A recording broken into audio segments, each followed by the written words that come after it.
Welcome to Sit and See. I'm Dr. Jared Jones. And if you recently found my page because of watching some of my other content, my background is 20 years of meditation training, mostly in the Tibetan Buddhist tradition, but also a bit of the Thai forest tradition, 4 years of Taoist training, and three of my teachers have authorized and encouraged me to teach, and so I am. Uh, my specialty in terms of research in my PhD was cognitive science of meditation, the Buddhist philosophies and meditation systems, and the philosophy of science. My work was interdisciplinary, so I covered a lot of ground. But my main interest actually is trying to make what seemed to be on the surface quite foreign and quite difficult ideas from Buddhist philosophy, Buddhist meditation, Asian meditation systems more generally, into something that people in the wider world can understand and practice in modern times.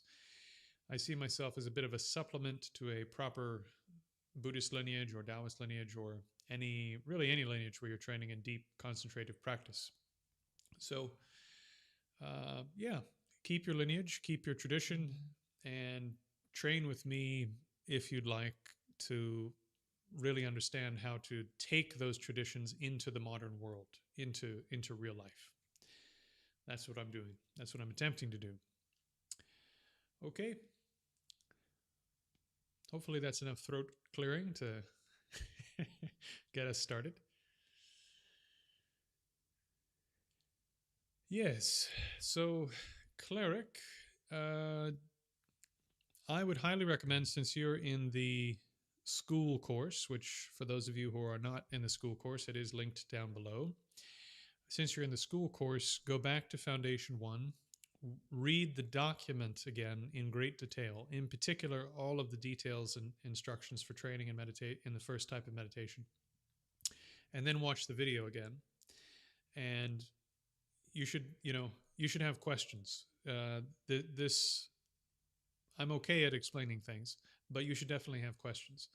This, as straightforward as it is actually not easy, and there's a lot of little things that can go wrong, and then you're not actually doing the practice. You're not actually training, and then I hate to say it, then you're wasting time. So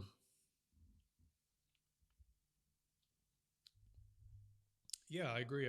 I'm actually interested too. For those of you who don't know, I'm Cleric is one of my regular students, and he's now looking for somewhere in real life to train in a full on lineage also.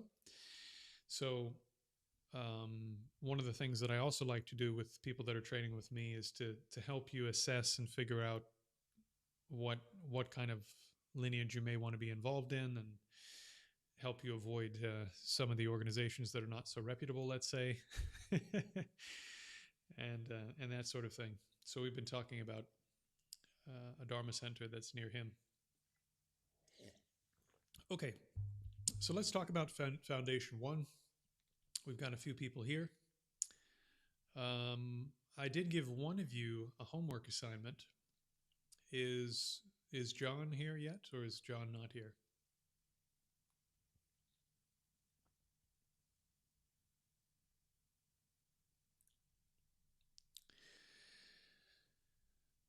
So when we're talking about Foundation 1, when we're talking about Foundation 1, we're talking about trying to accomplish the first two stages of training and meditation. According to the Bhavanakrama, a 7th century, it's either 7th or 9th century, I always get this wrong, text on meditation by Kamalashila, Venerable Kamalashila.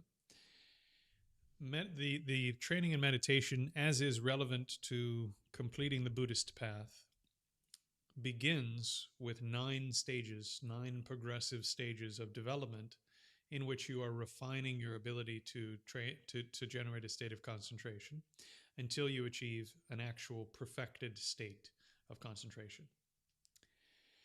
And the benefits of doing this stack up as you gain more capability. The first 2 stages, placing the mind and placement with some continuity,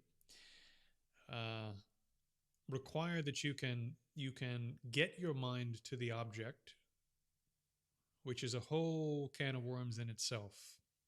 It's a huge discussion. Have you made contact with the object of meditation is actually a big question.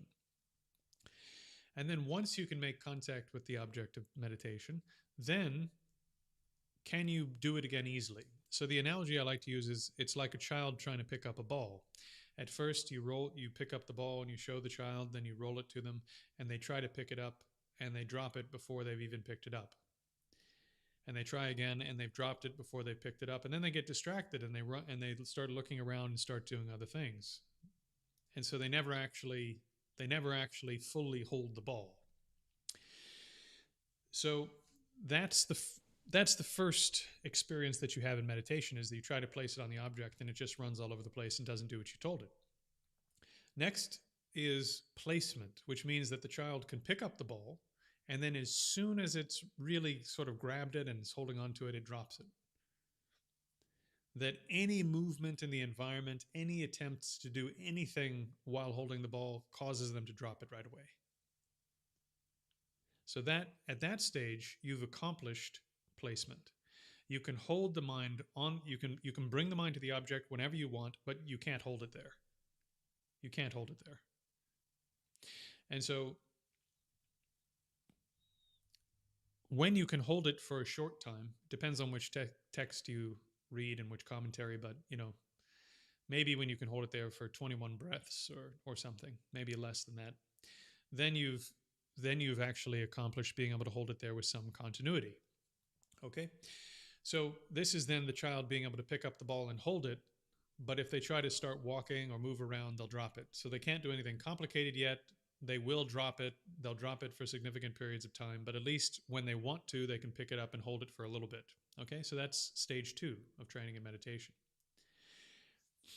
So the way that I train people, the first problem you have is that your mind is very forcefully, they say like a wild elephant, sometimes even a drunk wild elephant, is desperately trying to pull you in every direction. It's trying to pull you towards the 5 senses. It's trying to pull you towards conceptual image, memory, what you're going to be doing next Tuesday with some person you just met that you think is really interesting. It's trying to pull you everywhere except for where you put it. And since the force of that is so great, I promise you that playing some girl doing ASMR and reading instructions for you to do meditation with pleasant music in the background is not going to fix how screwed up your mind is. And all the videos on YouTube that have like 10 million views of someone teaching meditation is someone this close to the mic. Place your mind on the breath.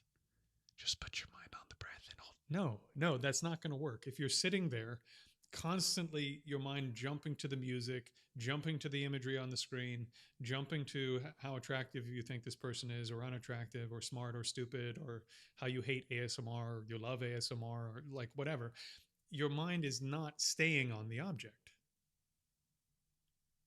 So that can't produce even the first stage of concentration. Right. So to produce the first stage of concentration, you need to be able to place your mind on the object with great intensity, great force, so that the mind is, as they say in the text, it's a bit like taking a wild elephant, tying a rope around its neck, and then taking a stake and driving the stake into the ground. And this elephant is going to be thrashing for its life, but the rope firmly holds it there and doesn't let the wild elephant go. And if you've ever seen a wild animal get stuck on something, it is like a violent, horrifically scary looking struggle, right? If you've ever seen a wild animal get stuck in a trap or get stuck somewhere, they are thrashing for dear life. So imagine a wild, drunk elephant thrashing for dear life, okay? This is your mind. How much force do you need to keep a wild, drunk elephant from leaving the chosen object, from leaving the breath? You need a lot of force. So this is what the texts communicate to us. And this is why I think a lot of people fail at meditation in the early stages because they think it's supposed to be relaxing. You should be sweating by the time you get done. You should be tired from the work that you put in because it's not a casual or easy endeavor. Okay, so the technique that I teach for getting your mind on the object for the first time and for then holding it there for a short period is one which uses extremely forceful intent. And then we combine that to make it even more powerful so that you notice when you've left the object more easily. We combine it with counting. So this sounds very simple, but it's actually quite sophisticated. This was communicated to me by my heart guru, trained with him for 12 years. He trained for 30 years in Zen and then another 20 years in Tibetan Tantra, and was recognized very highly in both traditions. So very simply, first just breathe in and just feel which nostril most of the air is going through. Now you'll find a patch of skin where you feel a lot more sensation than other parts of the skin inside the nose. So wherever the most sensation is, that's where you're going to place the mind. And that's what you're going to be remembering to do.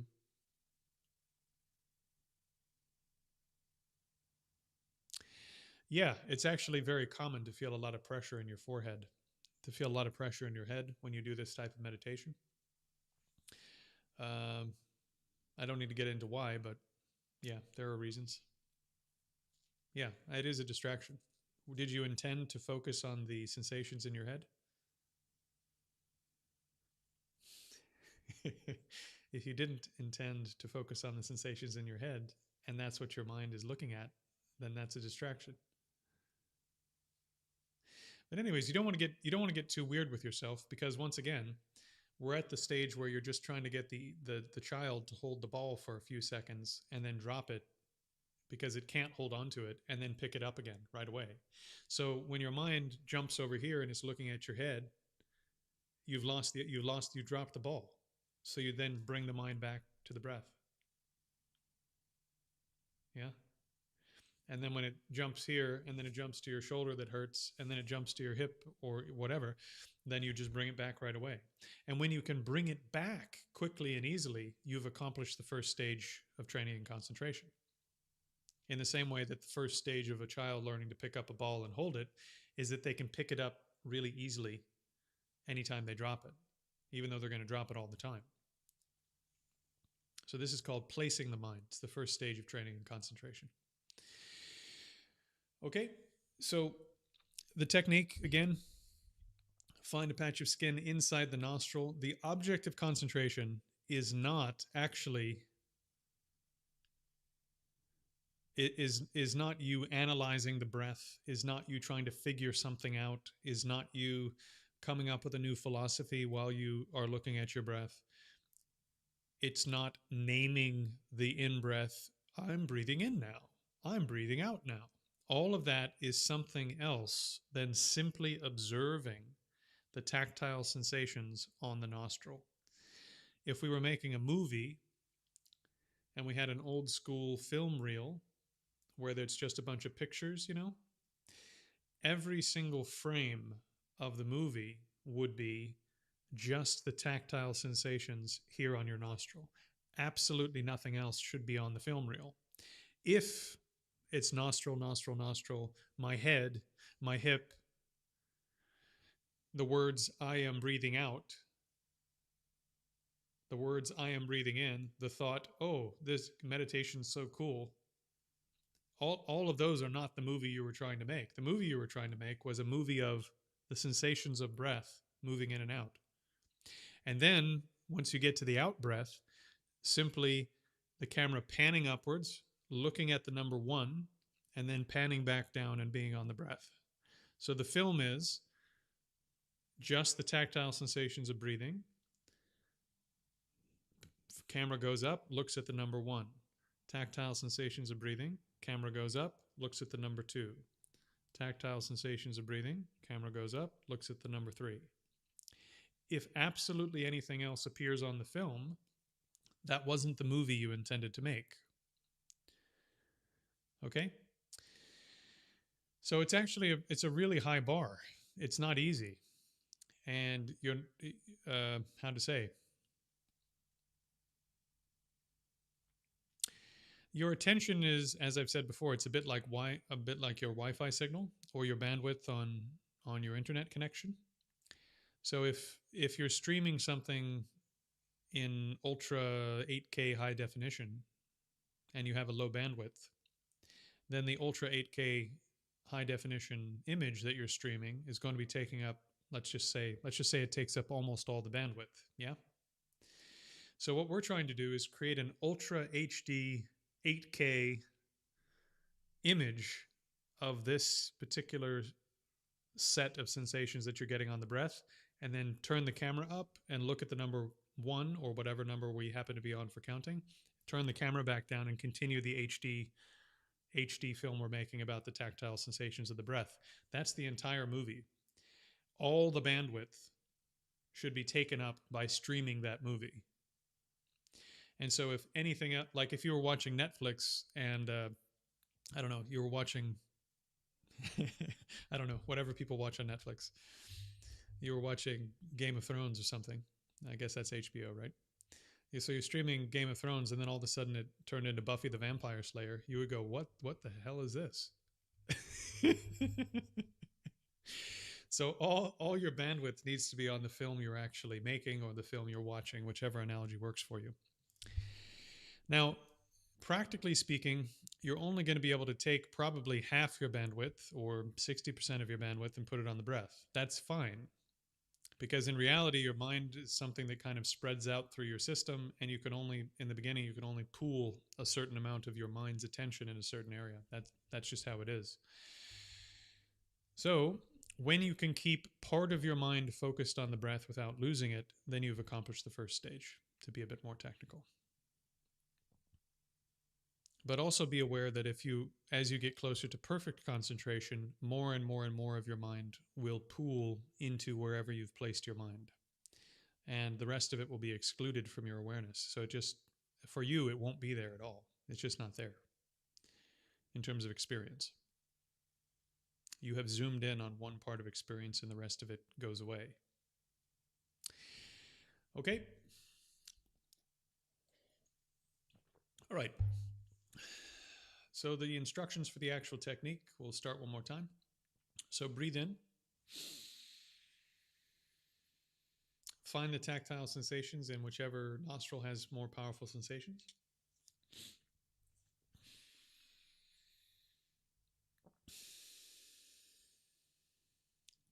Place your mind's attention with as much force, as much intensity, as if your life literally depended upon it.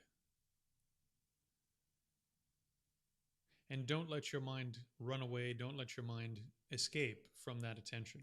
The only time you're going to turn your mind away from the tactile sensations is when you get to the end of the out breath. You'll visualize the numbers here in front of you at about the size of your thumb. You can make them white or black, it doesn't matter. Count from 1 to 7, 7 to 0. On 0, I give you permission. You can take a moment if you need to adjust your body or you need to do something to whatever, do it then. But otherwise, don't move. Keep 100% of your attention on the breath as if your life depends upon it. This is how you overcome that initial stage of distraction. Okay, here we go. So I'm going to do the counting. I'm going to keep the time so you guys don't need to. Just when I get done, then we will be done. Okay, so bring your mind to the breath. Ready? As soon as I say go, put 100% into it, like you're powerlifting, 1,000%. As soon as you hear go, here we are, and begin. Go.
Okay, take a short break.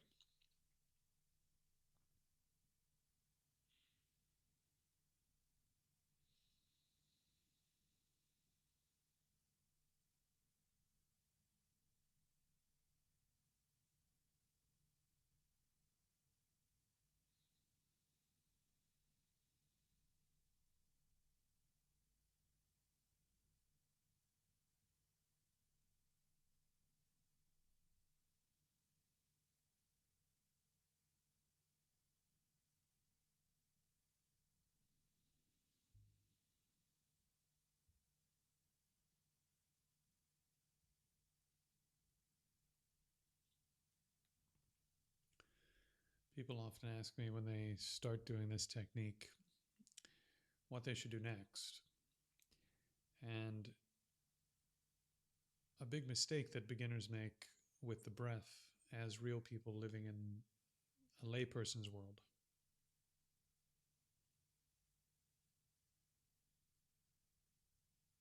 Good, good, good, good. So in the real people world, in the layperson world, the trying to use the breath to train in deep states of concentration is a slow, painful, laborious process. It's not a great object if you're trying to attain deep concentration as a sort of lay person, I suppose we should say, living in a city or something like this, because to use that object takes a really long period of time to generate concentration. You need other objects that can help you with this. So we're just using the breath at this stage because it works really well to help you pick up the ball. It helps a great deal for attaining the first two stages of concentration. So we're not going to ride this practice all the way to the end, let's say, to the end of the process. We're using it just here at the beginning. Now, before you jump into doing a whole bunch of other practices, you want to get quite good at this one, actually. This one is really the foundation. And the way that you get good at it is not by going from doing 5 minutes to doing 30 minutes of this kind of practice. This practice is not designed for doing 30-minute sessions. You would do breath practice quite differently if you were going to do it for a long time. This style of practice is designed for extremely intense, short, powerful sessions. So if you want to extend the amount of time that you're using this technique, then you take breaks in between, which is what we're doing now. So you'll notice, I guarantee some of you, that since we're going to be doing several of these sessions tonight, that as we go along, your ability in each session gets better and better. So your ability to do what we're asking the mind to do will increase as you do more sessions. The trouble is, if you don't have a break in between, that would be like trying to power lift or like max out lifting one time and then just immediately going back in and trying to power lift your max again without any break. You're going to fail. The body needs to, it's like interval training. The body needs breaks between the intensive workout, and the mind needs breaks between the intensive workout in the same way. Okay, so let's do another session.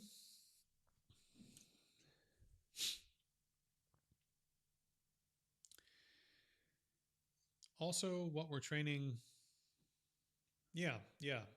I mean, in that regard, I was going to say, I like to use Foundation 1 to help people understand how to get their mind from being in the world into concentration quickly. So that you can go from being in a really stressful environment, bad day, boss yelled at you, husband or wife was angry, girlfriend, boyfriend was angry, whatever, something bad happened, and go from that nonsense into a state of concentration, which is not easy. So how do you do this? You train your mind to be able to immediately grab onto the object with great force and crowd everything else out. And then you can use other techniques after about 5 minutes to enter deeper states of concentration. So this is a practice that you can use to help you get into a state of concentration much more quickly so that the other techniques will be more effective. See what I mean? So it helps you accomplish the first two stages. And when you're doing more advanced, more difficult kinds of practice, it helps you to be able to transition from real life into those practices with much more profundity. And as lay people, we have to be really protective actually of our time because we don't have very much of it. So we need to get the most out of every session. And as you get better using the various tools that are on offer, let's say, for the different meditation techniques you have on your platter, on your plate, as you get better, you'll sort of learn what it is you need at a given time.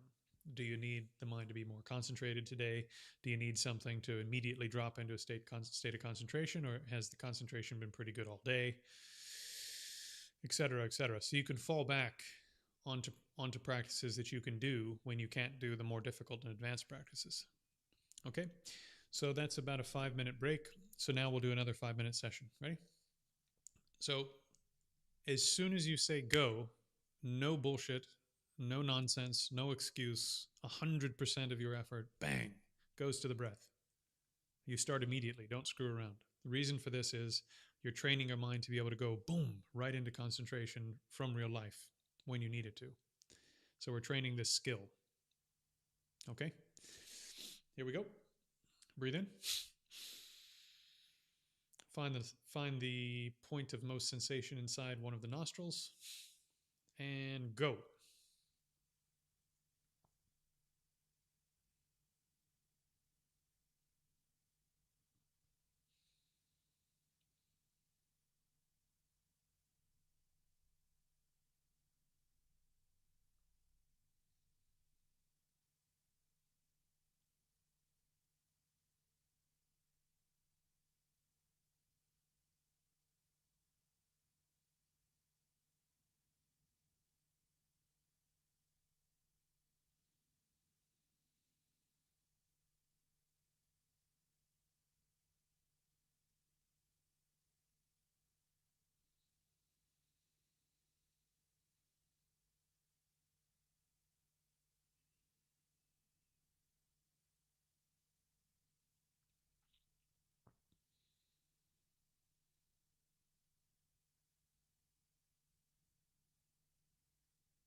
take a break.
Questions?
Okay. If there are no questions, we'll do the third session. So once again, same instructions. Find the most sensitive point inside the nostril. Place your mind there and go.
Short break.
So when you start to make progress in stage one of training and concentration, one of the signs that you're making progress is that it seems like all of a sudden you can't keep your mind on the object.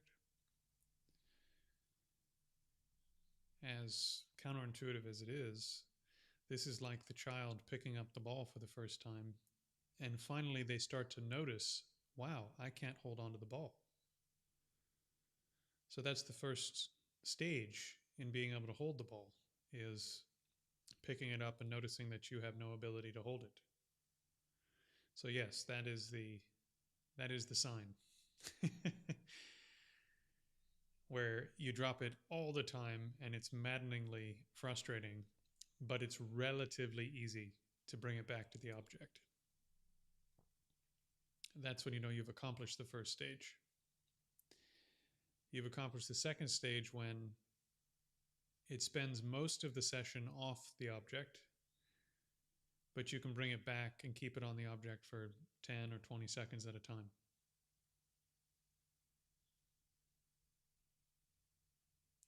And then at that point, it's, bringing it back to the object is very, very easy. Okay. Let's do one more session.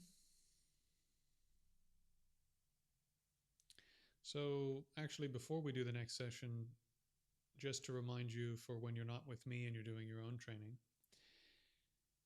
this type of meditation is meant to be like interval training, intense, short, powerful sessions. So if you want to do more and get more benefit from this style of meditation, what I call Foundation 1, don't extend the sessions to 10 minutes or 15 minutes, much less 30 minutes. Instead, do it like we're doing today, where you do 5 minutes on, 2 or 3 minutes off, maybe 5 minutes off, and then do another 5 minutes. And that'll give you the most benefit from this technique, because you need to have a lot of energy, a lot of force, a lot of energy to keep up the effort of keeping the mind on the object. And taking breaks allows your mind to refresh itself so that you can renew that intensity of effort that you need to keep the mind on the object at this stage. Okay? So, one more session. Here we go. Bringing the mind to the breath. Feel where the most intense sensations are.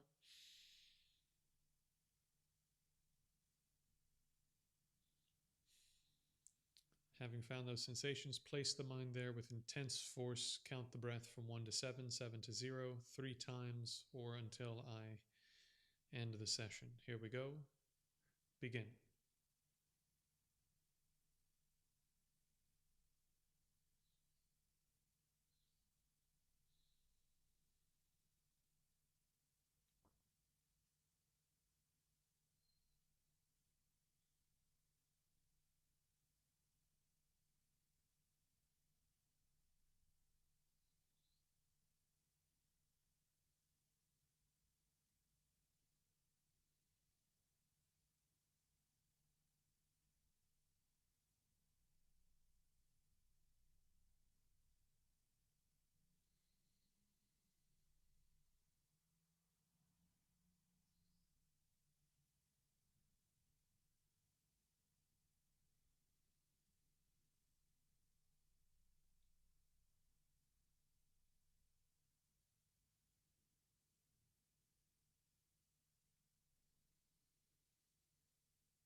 Okay.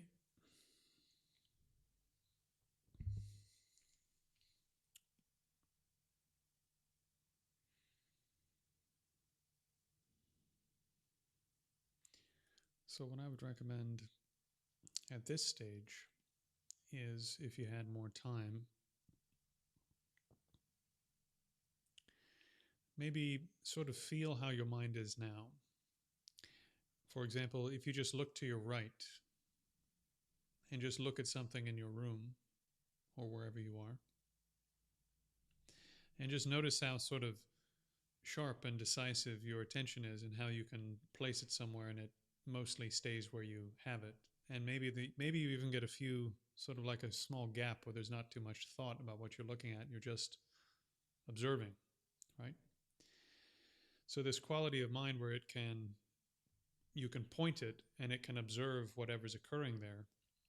This is that quality of mind that you need to then do something like body scanning if you want to do it really well.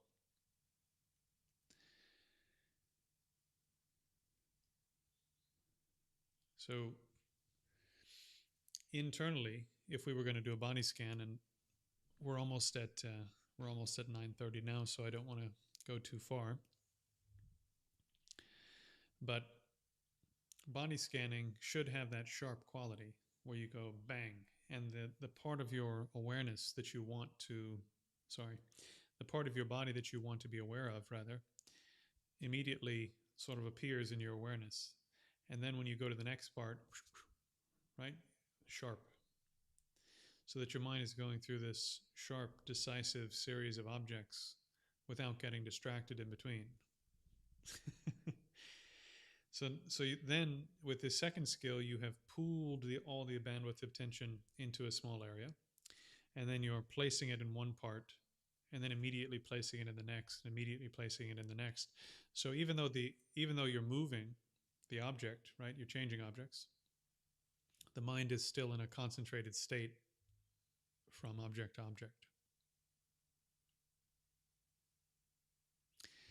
And this is an important skill for later practices of meditation. If you want to do things like vipassana, like proper vipassana, you need to be able to do non-conceptual observation of the components that make up your being.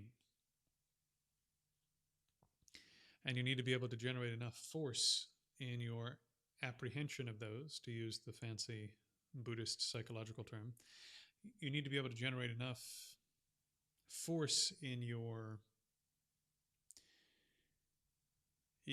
attention of each one of those aspects of your being, that when you turn your mind there, you actually see it. It's not attached to some opinion you already have about it. It's not attached to all of the previous thinking you've done about it. You're not coming up with some new philosophy about it on the spot. The mind just goes poof, and you're shining a huge spotlight on it and just looking at it. And then you go to the next point, bang, huge spotlight, just blazing awareness, looking at this and looking at it as it actually is. And as you go from point to point to point, you're seeing each aspect as it is. And then you can combine those observations into one cohesive analytical conclusion. To give a little more, to put a little flesh on that bone, consider when we do Foundation 4, when we do Mahamudra practice, what I call opening the sense gates, more colloquially, that eventually you need to be, if you wanted to do Vipassana on your being, to see, is there a person in there in the way that it seems? Does this self that seems to have been there at the beginning of this live stream, is that person? How many of you in the room think that you're the same person as when the live stream started? As a matter of fact, how many of you think that you're the same person from when I started this sentence right now?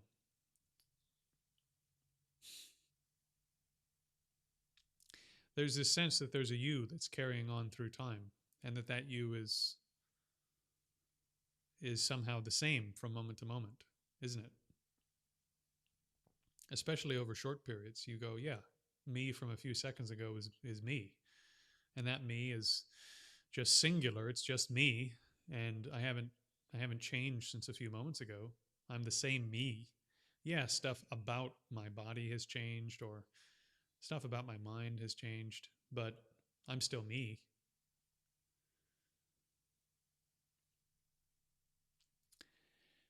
So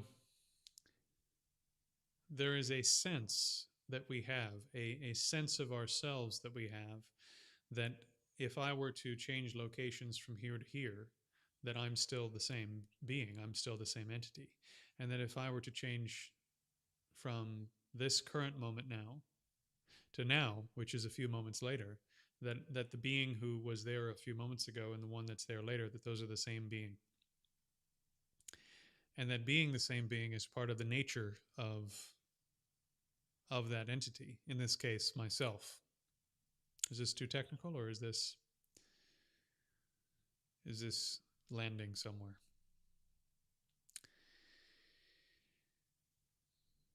So, hey John, welcome.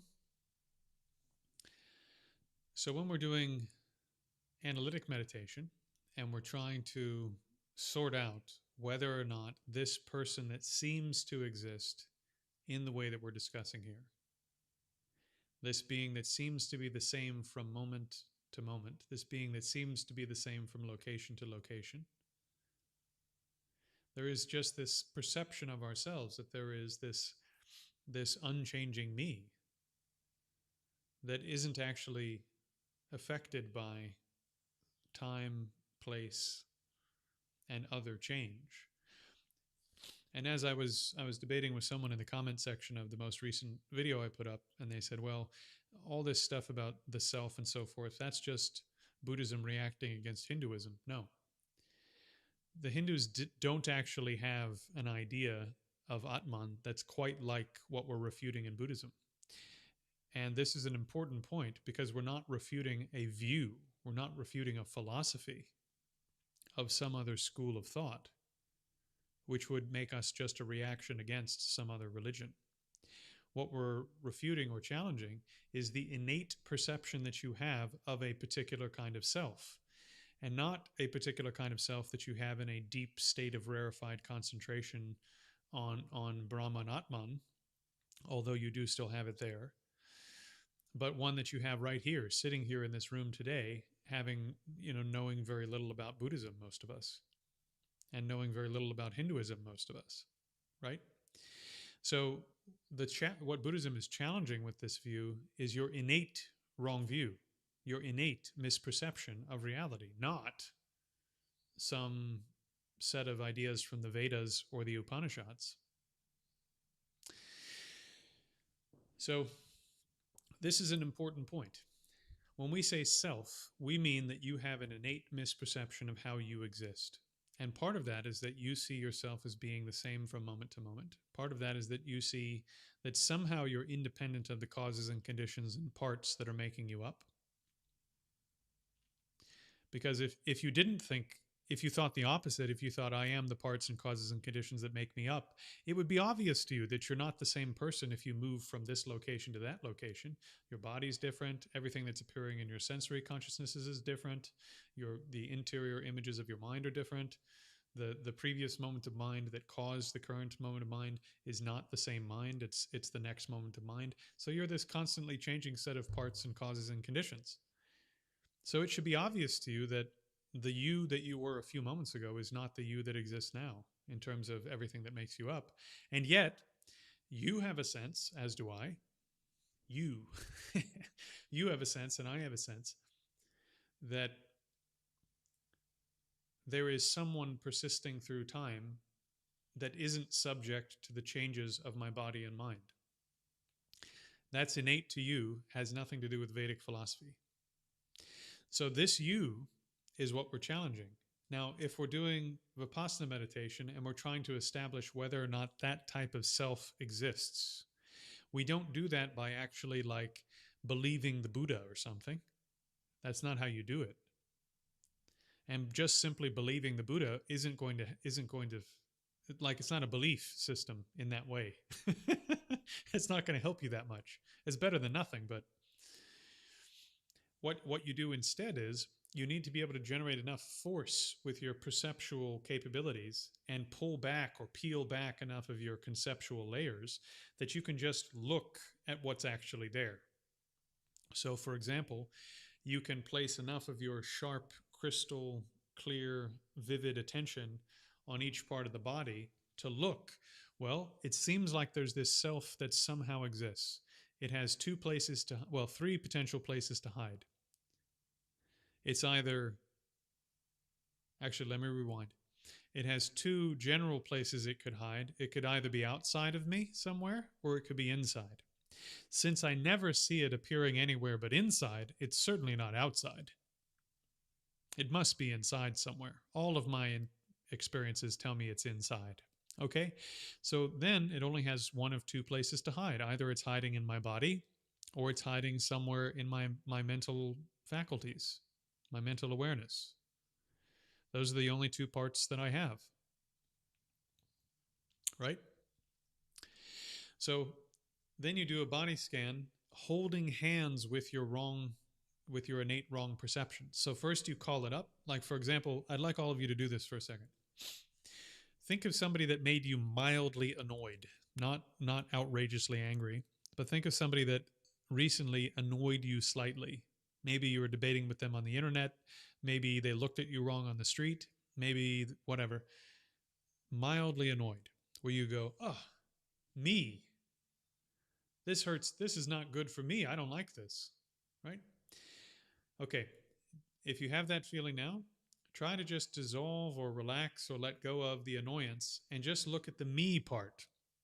Because the me who was annoyed previously feels like the same me who's annoyed now, right?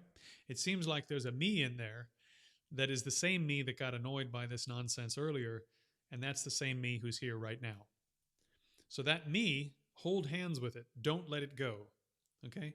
So take 30% of your awareness and hold hands, grab onto that me and do not let it go. Hold its hand. You're going to walk that me through this meditation. By the way, this is a type of rumination practice. Me, okay? There's this me in there. Seems like there's only one of me, so I'm unitary, I'm singular. Seems like this me owns the body and owns the mind, so it's not the body and mind. Seems like this me is the same me that got annoyed earlier, so therefore this me is unchanging through time. This is how me seems to exist. This is how I seem to exist. Hold hands with that me, unitary, unchanging,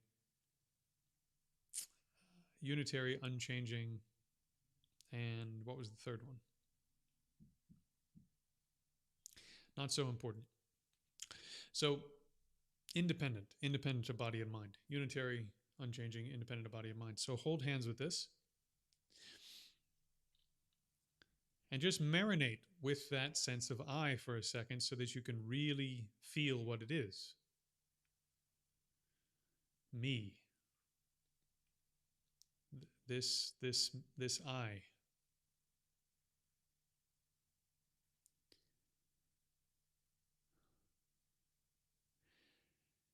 So now hold hands with it. Do not let it dissolve. Do not let it go away. Do not let its hand go until we get to the end. This me that you're holding hands with, you don't have to answer any of these questions. Answer them internally. If you lost your left arm, would it still be there? Yeah, it would still, it'd still be there. Okay. Now, what if you lost your right arm? Yeah, it'd still be there. What if you lost your legs? Yeah, it would still be there. What if you lost all of your hair? Yeah, it'd still be there. What if you lost your ability to what if you had to have a bunch of organ transplants and you lost all your internal organs, but you were still alive? Yeah, it could still be there. I would just me would just have a bunch of new organs. Okay.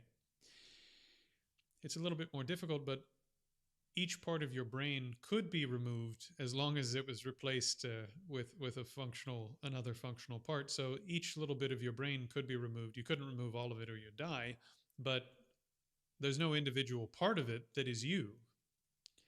So each part of your brain, as long as we don't kill you, could be removed one little bit at a time. So none of those parts are you.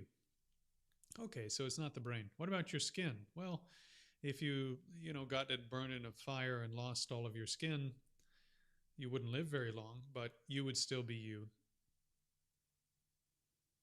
If you had to have all your bones replaced with artificial bones, you'd still be you. If you had to have all your connective tissue replaced with artificial connective tissue, yeah, it'd still be you. Okay. So there's no part of the body, internal or external, superficial or subtle, that is this you. Okay. So therefore, this you must be something in the mind because it's not in the body. So keep holding hands with this you. The only place this you has to hide is in the body, is in the mind now. So now let's turn to the 6 sense gates. What if you lost your sense of hearing? Would this sense of you still exist? Well, yeah, I just wouldn't be able to hear. So this you is not hiding in my hearing. Okay, what if you lost your vision? Well, yes, I would be blind. Okay, then it's not hiding in your vision. Okay, this me, this I, what if you lost your sense of smell? Yeah, I would just be a person who can't smell. So this I is not hiding in smell. What about your sense of taste? No, I could lose my sense of taste and I would just be a person with no taste. So it's not there. What if you lost all ability to feel tactile sensations, so you couldn't feel anything coming through your body? This would be quite strange, but you would still be you. You could still be you. So therefore, this sense of you, this I, cannot be hiding in your vision, your visual faculty, your hearing faculty, your smelling faculty, your tasting faculty, or your tactile sensation faculty. The only thing that's left is consciousness itself. Okay, fine. So now we're holding hands with this I, the sense of I. The only place that it has left to hide is in consciousness somewhere. Because it's not in your body, we proved this, and it's not in your 5 external senses, we proved this. Let me ask you, if you lost all your memories, would you still be you? Well, yeah, I would be me, but I wouldn't have any memories. Again, I'd be very different, but I would. Well, what if you got in a car accident and had some brain damage or something, and your personality changed completely? So all your emotions were different. Well, yeah, I would still be me, but I would have a very different personality. When you're asleep, are you still you? Well, yeah, I'm still me. I'm just asleep. So I don't even have to be conscious in an ordinary sense to be me. So all of my mental content can change: emotions, memories, personality, dream imagery, etc. All this can change, and I can still be me. Okay, then it's not mental content. You aren't hiding in mental content because all of that can change and you can still exist. It's like changing your body. So where is there left to hide? The only place left to hide now is in consciousness itself. So now we have the question of, is this sense of me or I, is it consciousness? Well, no, because I own my awareness, don't I? Isn't it your mind?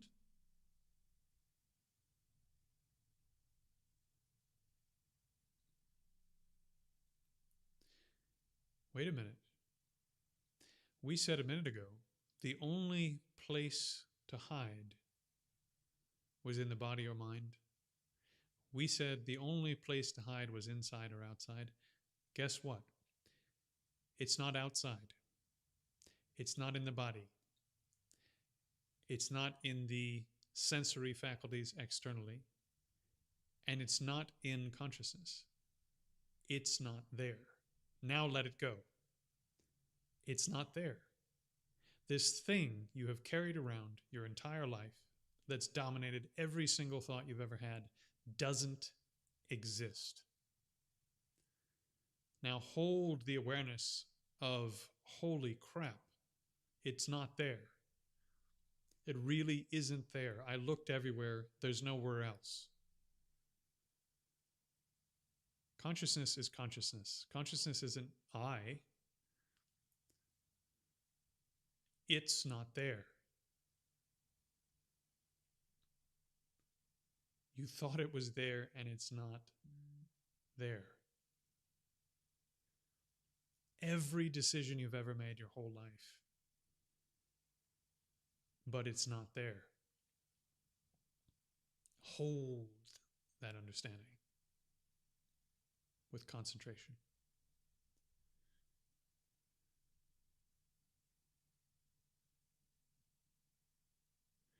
Refresh it again. It's not outside. It's not inside. There's no third option. It's not there.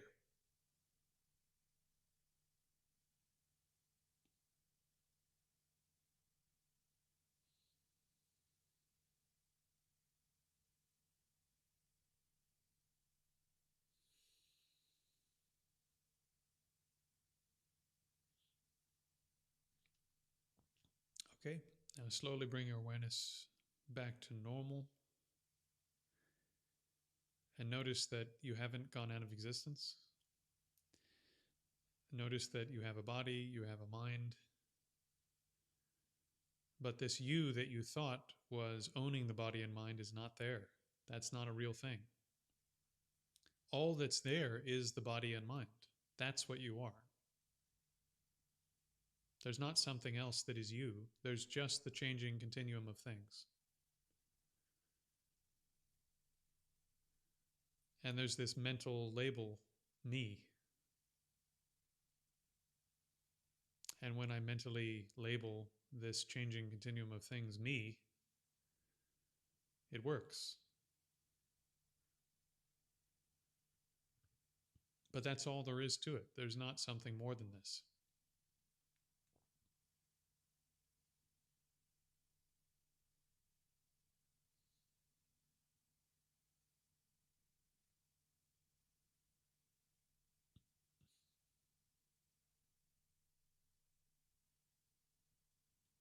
So when we say you are a dependent arising, this is what we mean. There's an innate misperception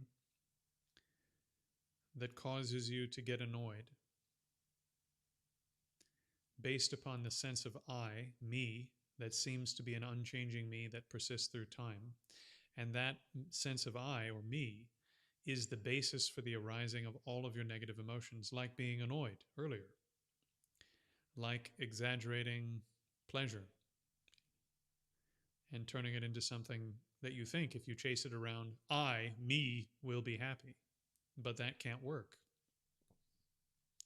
So all of your problems, your entire life, comes down to actually this enemy, this sense of I, that's actually a complete and utter fabrication. And if you could completely attack and destroy this enemy, the false I, not the real you, you exist. You exist as a changing continuum of body and mind. But if you could destroy this false one, I want you to think now for a moment. Think about that thing that annoyed you. If you had a little taste of this analysis and it really landed, you won't be as annoyed. It'll be more difficult for you to get annoyed. Because who exactly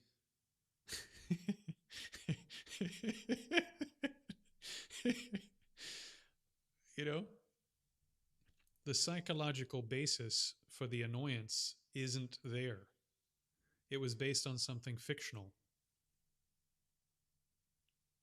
Once again, you are really, in reality, a changing continuum of body and mind, a changing continuum of mental and physical events, and karma, and some other things. But the sense of I that you think makes you what you are, is a complete and utter fabrication. And you can prove it. And you can also prove through doing this exercise again and again, you can prove that all of your negative emotional states depend upon this first one to come up. You don't have to take the Buddha's word for it. If you keep attacking this wrong sense of I, and also other, the world, a real mountain out there. Mountain has nothing to do with me. It's an ugly mountain blocking my view. Or it's the most beautiful mountain. It's the most important, right? Whatever, however we're exaggerating the situation. If you can attack this fundamental misperception, you'll notice that all of your negative and unhelpful, useless types of mental activity, they lose their grip. And this is a strong indication that what the Buddha said is correct. If you can destroy this misperception for yourself and others, then all of your negative mental activities will also be destroyed in the process. And that's true whether or not karma is real and rebirth is real and the rest of it is real, which I think it is, personally, from many years of study and practice and thinking about things. Questions?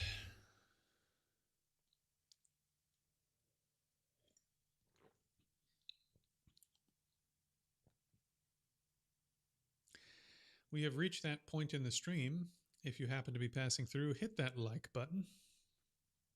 Other people will find the stream if YouTube thinks this is something worth watching and passing on.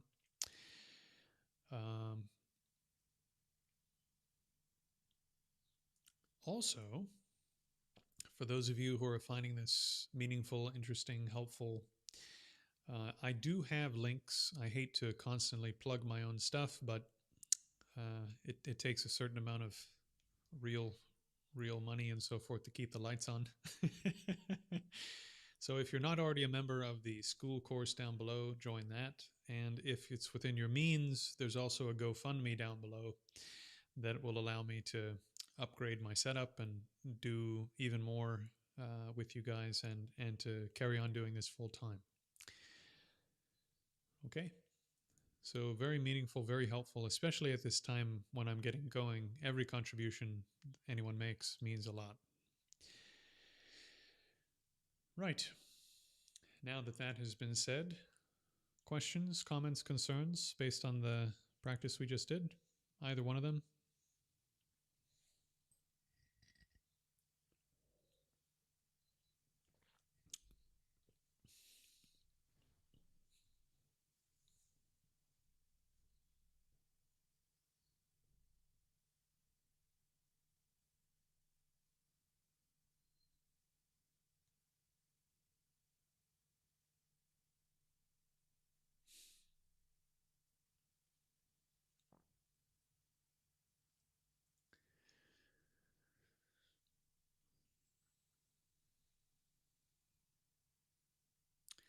So you can imagine with much more concentration. Yeah. I mean, you can imagine today all we did was use the breath a bit. No direct link users can't go directly through the link. Let me see. No direct link. I don't know because you're based in Nigeria. I don't know if that's a problem that is localized to your situation or if that's something that is universal. I'm just going to take a look at this. So let me say this. Imagine what we just did. Yeah, the links are there. The links are all there. They should be alive.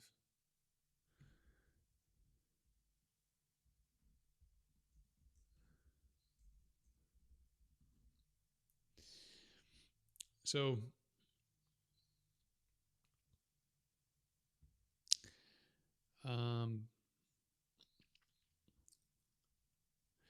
in terms of this particular meditative technique, all we did today was we focused on the breath very intensely. This gave you some ability to, with a very sharp attention, turn your mind towards what you wanted to and analyze it. If we had done a great deal more training and concentration today and built up a much deeper state of concentration through doing body scanning and then opening the gates and blah blah blah, your ability, yeah, okay, cool. Your ability, yeah, I added it on there. So is it blue now? Good, good, good. So your ability should be able to sorry, your ability to analyze these things would be much more profound. Today it was limited because we didn't warm up the engine, so to speak, by really cultivating a non-dual experience of each one of the senses, where it's way more obvious that there's no self involved because of the intensity of our concentration on each one of the senses, for example. Also, if you had the ability to do a really, really powerful, good. If you could do a really powerful body scan while holding hands with self, if you could scan through the system while holding hands with self, then the analysis that you produce from this will be way more powerful psychologically. So now maybe you can see, oh wow, yeah, there's actually a fully developed psychology here aimed at overcoming a cognitive error that you have. You make the mind highly concentrated, highly sharp, highly lucid. You learn to peel back layers of conceptual thought and see things much more clearly and nakedly. What was another term for this? Well, in any case, you're sort of peeling things back and seeing them as they are as much as you can. And then you're learning to hold hands with the misperception that you have, and then go through each portion of your being, because there's only 6 major portions of your being in terms of experienced reality that fit into 2 categories, right? You have the body and mind, and the body and mind are experienced through the medium of 6 components. Your 5 external senses and your mental consciousness. Yeah. So if you can prove through direct experience that none of those 6 locations, none of those 2 places and 6 consciousnesses contain the self that you thought was there, through direct experience, direct observation, direct analysis, this will uproot the misconception first, and then later misperception that this type of self exists. It's going to uproot this over time. And through the experience of slowly uprooting this, you'll have the progressive experience that as you get better at uprooting this, that all of your other negative mental states and negative emotions, they become less, because this is the general antidote to all of these problems internally. So once again, I've said it before, I'll say it again, you don't actually have to take the Buddha's word for it. And in fact, if you do the techniques, you don't have to be like Buddhist or something for it to work. Which is why I don't tell people, like, if you want to train with me, you need to be Buddhist. If you just do the work, the things will happen and you'll realize that it's correct. Just do the work. And if you want to carry on believing in whatever you believe in the rest of the time, that's fine. But just do the work and see what happens. That's why this is called sit and see. Just sit down with me and do the work and see what happens. The Buddha would say, come and see. Come look for yourself. Okay. Hello, Kura. Welcome. Do you have some good recommendations for Buddhist literature, whether primary or secondary? Also love your content. Keep it up. You're great. Thank you so much. Thank you so much. So I will say yes, I have lots of recommendations. Yeah, Calming the Mind by Jen Lam Rinpa is fantastic. Also, to plug my own work for a moment, using Jen Lam Rinpa's text and half a dozen Lam Rim texts and a number of other sources, both Buddhist and non-Buddhist, and modern cognitive psychology, I actually wrote a book on all this. And shortly, I'm going to be publishing that book. Well, not publishing, but I'm going to be making that book available through my school course, SKOOL School, that's linked below this live stream. And so, as part of that, I'm building up that school community so that the people that are training hardcore can train together hardcore, have a text to work on, and have all the video resources for that training all in one place. And yeah, as I've said before and will say again, very meaningful, especially in this early stage of me trying to teach full time and produce all this content, etc. Everyone who signs up, it's very meaningful. So if you wanted to join into that, Kura, you'd be very much welcome. And I would also suggest reach out to me on Facebook so I can talk to you and get to know you, to help you customize the instructions to your actual life. That's really the key point that gets missed in a lot of other Dharma training settings. Is you get the general teaching, but nobody explains to you what to do in your own life, and the mistakes you're making nobody corrects, and so you flounder around for a few years, and then you quit. This is what most people do. So what I'm hoping to build is a community where both myself and people who train with me for a while will actually understand all the moving parts for training and meditation in the real world as real people, and that as a community we can support each other. And in the long run, also I'd like for the community, if it gets large enough, to be able to support people if they want to do intensive retreat. So I haven't told any of you this, but this is really, really cool. So one of my teachers, my Taoist teacher, said that one common practice in Taoism, because they were always a lay tradition, unlike Buddhism, which had lay and monastic traditions, since they were always a lay tradition, they had to sort out how are we going to go into retreat for like a month at a time to do the most intense forms of practice in the tradition.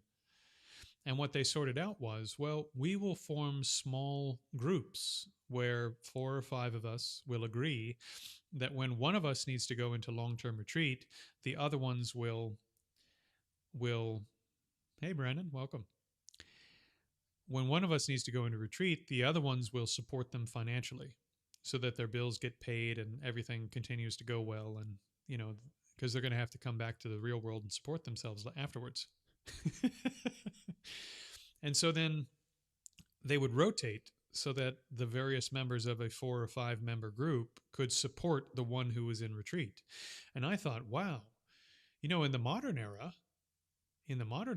if we had a group of people who, after completing, let's say, 3 or 4 years of training and being around for a while, being a part of the community, could sort of like opt in to the, I don't know what to call it, the retreat circle or something, so that when you wanted to get away to do 10 days or 15 days or 30 days of intense practice, that everything else in your life would carry on and continue to go well. So what I want to build, which I haven't told anyone in this community yet, what I want to build is, as part of this school community and the GoFundMe that I'm putting together, and really this whole thing is to have a community of global practitioners from different traditions around the world living in the real world who want to support each other in doing serious practice. So on the one hand, I want to teach you guys stuff that allows you to practice in real life. And on the other hand, I want to build a community that supports lay practitioners training in real life and being able to do serious retreat. So if all of that sounds interesting, worthwhile, a goal worth pursuing, join the school course down below. That's where it's going to that's what I'm going to start building on, is through this school course. It may become a website too at some point, but for the foreseeable future, that's where it's going to live. Yeah, thanks, man. I mean, I just think it'd be so fantastic if, on the one hand, you could learn how to do all this stuff in real life. On the other hand, you could get really good advice on finding a lineage of training in a proper lineage of some kind. I don't care if it's Eastern Orthodox or Taoism or Buddhism or Hinduism or Jainism. Do your thing. But then also, these systems require like real hardcore intensive training periods if you want to advance in them. And so if we can get together as a community, and some people are devoted to that community and they've proven that devotion over a period of time, then members who have been around for a while can support each other in doing really serious retreat. And hopefully by that time, 3 or 4 years in, for example, you would also know a fair amount about meditation. So you wouldn't just be diving into a retreat not knowing anything.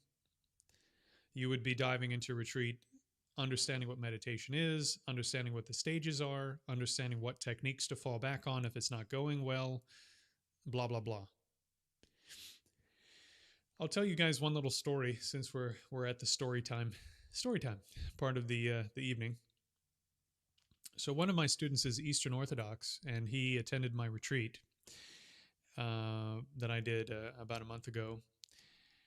And I think we were on day 3, maybe day 4. And he said, we had been meditating on, yeah, and please definitely do reach out to me on Facebook so we can talk personally. It's extremely important to me that if people are going to train with me, that we talk and I know who you are and you know who I am, and that I'm helping you get through the material and understand what you're doing. Because just getting the general teachings through a screen and not knowing whether things are going right or wrong, things happen very slow, and you spend a lot of time wasting your time, you know. And again, as lay people, we just don't have much time to devote to this, so we need to get the most out of each session. So please do reach out to me on Facebook. That link should be somewhere too. Okay, so just as an example, one of my students who's an Eastern Orthodox practitioner and relatively serious about it. You know, he's visited Mount Athos. He's spent time with the monks there, and you know, he regularly does. There's a prayer that they do. I can't recite it verbatim, but it's something like, "Dear Jesus, Lord Christ, forgive this poor man, a sinner," something like that. It's incredible when you see them doing it. It's so powerful, man. But it's like a mantra. And so they say this prayer and then they do a prostration. And I said tonight, because we had been meditating on consciousness during retreat, and consciousness is formless meditation. It doesn't have a physical shape, but also faith and love are formless meditations that don't have a shape. So he gained some experience holding his mind in consciousness, which gave him the ability to hold his mind on faith and love with a much greater concentration during his nightly prayers. And so before his nightly prayers, I said, okay, this taste of concentration you got on consciousness, I said, when you generate love and faith during your prayers, hold that with the same quality until it completely fills up your experience and as much of your body goes away as possible, and you're just fully marinating so that all of you is faith and all of you is love. And he said he did his prayers and it was the most profound experience of prayer he's ever had in his life.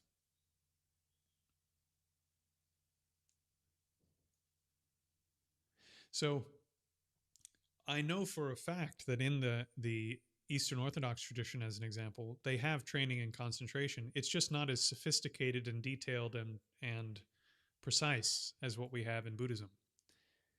So if somebody wants to go down the Eastern Orthodox path, have at it, you know, or you want to go down some other path, that's fine. The techniques I'm teaching don't require you to be Buddhist, but the insights you gain will certainly, I think, take you down at least in terms of understanding some aspects of Buddhism, you know. And of course, if you want to go fully down the Buddhist thing, I also have options for that as well.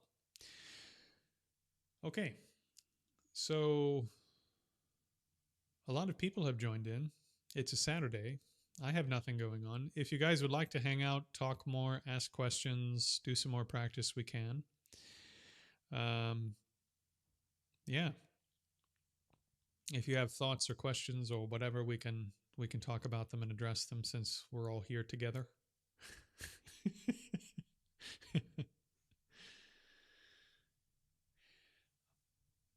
I'd like to add one more thing.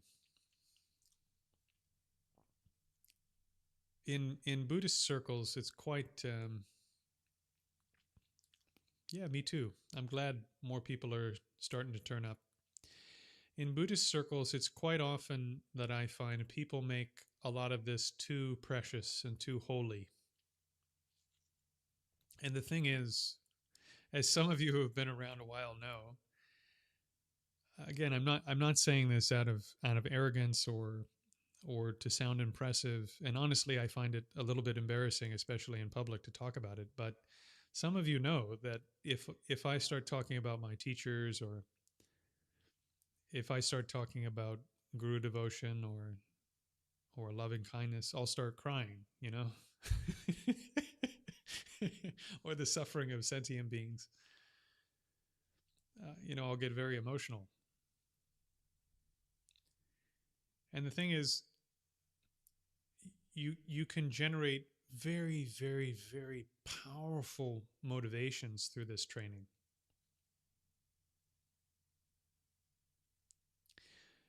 Part of this training is training what's on the surface of your mind, so that the natural motivations, intentions, movements of your mind comes from much, much, much better places than it does now. So this is foundation 5, rumination. So that when you're not actively doing something, that your instincts, let's say, your instinctual attitudes, your instinctual motivations are better than they are now.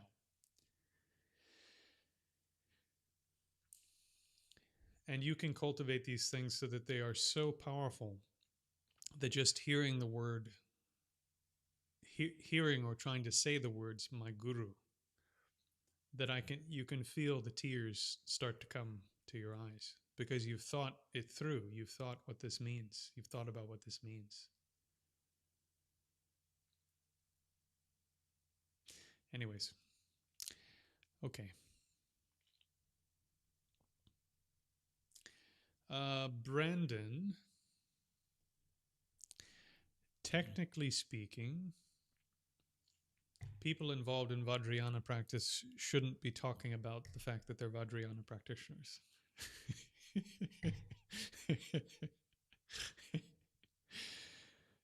It's not usually how it goes, but that's how it is.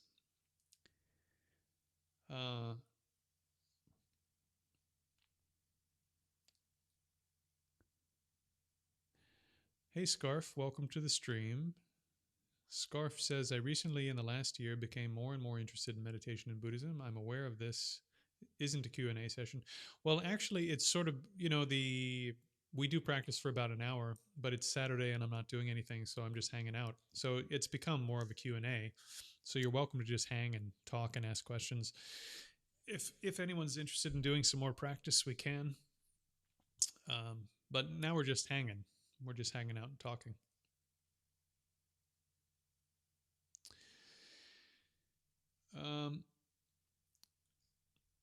Why do we train in meditation? That's actually a really interesting question. I think practically speaking, we train in meditation for all sorts of reasons. Some people have chronic pain. Some people want to get over their trauma. It's okay, Brandon. I don't mind. Thean, isn't that esoteric Theravada?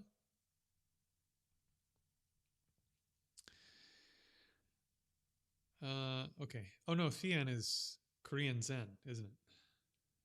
Am I making that up? Theon? Not sure. Seon is Korean Zen. What am I saying? Okay. So let me back up a bit for you, Scarf. So Scarf, in terms of training and meditation,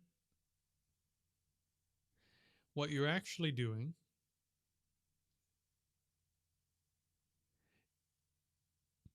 is you're gaining insight into what your mind is, how your mind functions, how it creates reality or your experience of reality, how those creations become real to you, and how the errors that your mind makes in creating that reality for as real to you interfere with your experience of reality. So, to unpack that a little bit and make it less mystical sounding, because none of it is mystical,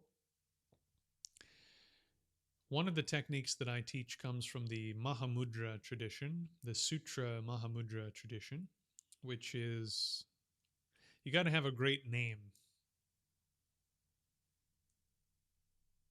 Oh, yes. Yeah, cleric. There's esoteric Theravada. It doesn't really exist anymore, but we have texts about it. There's a book on it, Esoteric Theravada. Vietnamese Zen. Okay, great.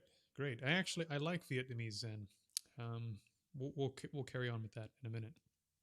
So when you're training in meditation, you're training in learning to first know what your mind is. Right now, most people don't know what their mind is. So you're going to gain direct insight into what your mind is. In the Mahamudra tradition, in the way that I train in it, and the way that I train people in it, first you gain experience of the 5 external senses. You gain enough concentration on each of those senses to be able to pull back concepts, and then you'll have a non-dual experience of each of your sensory consciousnesses in terms of the 5 external senses. And so this shows you directly from experience what is seeing, what is hearing, what is taste. Right now, normally, if this is the sphere of taste, right, that this is your tongue, let's say, and you taste stuff, all right, cleric, I'll see you later, and you taste stuff in this sort of sphere of taste, normally your attention runs around inside of here, and it's never actually aware of the whole sphere of taste, and it's never aware of what taste is as a sensory faculty. Instead, it's focused on what is being tasted. So it focuses on the objects instead of focusing on the consciousness that is having the experience of and actually generating the objects of experience. So put a different way, we're constantly looking outward, and we're not aware of what the consciousnesses are that are having the experiences that we're having. By way of analogy, it's like we have a flashlight and we're pointing the flashlight at various objects and we're seeing the objects, but we're not seeing or being aware of the flashlight that is being pointed at the object. And it's actually more profound than that. Even in terms of Western psychology and cognitive science, as I was said earlier on the stream today, the room you're sitting in is not the room itself. The room you're sitting in is your mind. The floor that you feel or the chair you feel underneath you is not the floor or the chair. It's your mind. The sounds you're hearing coming from your device are not my voice, not even my digital voice. It's your mind. So your external senses get stimulated by something physical happening. That gets processed by your awareness. And then your awareness mixes that with other stuff and produces an image. And that image is what you experience, not the world. You've never experienced the world itself. You've only ever experienced the images your mind generates of the world. So the room that you're sitting in is images your mind has produced based upon your eyes, for example, being stimulated by light.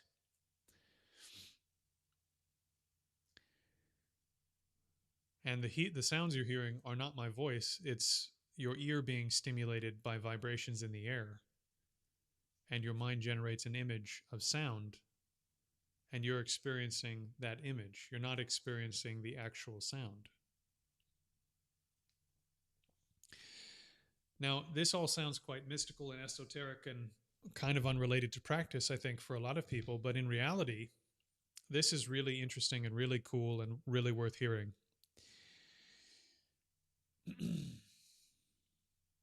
Non-duality.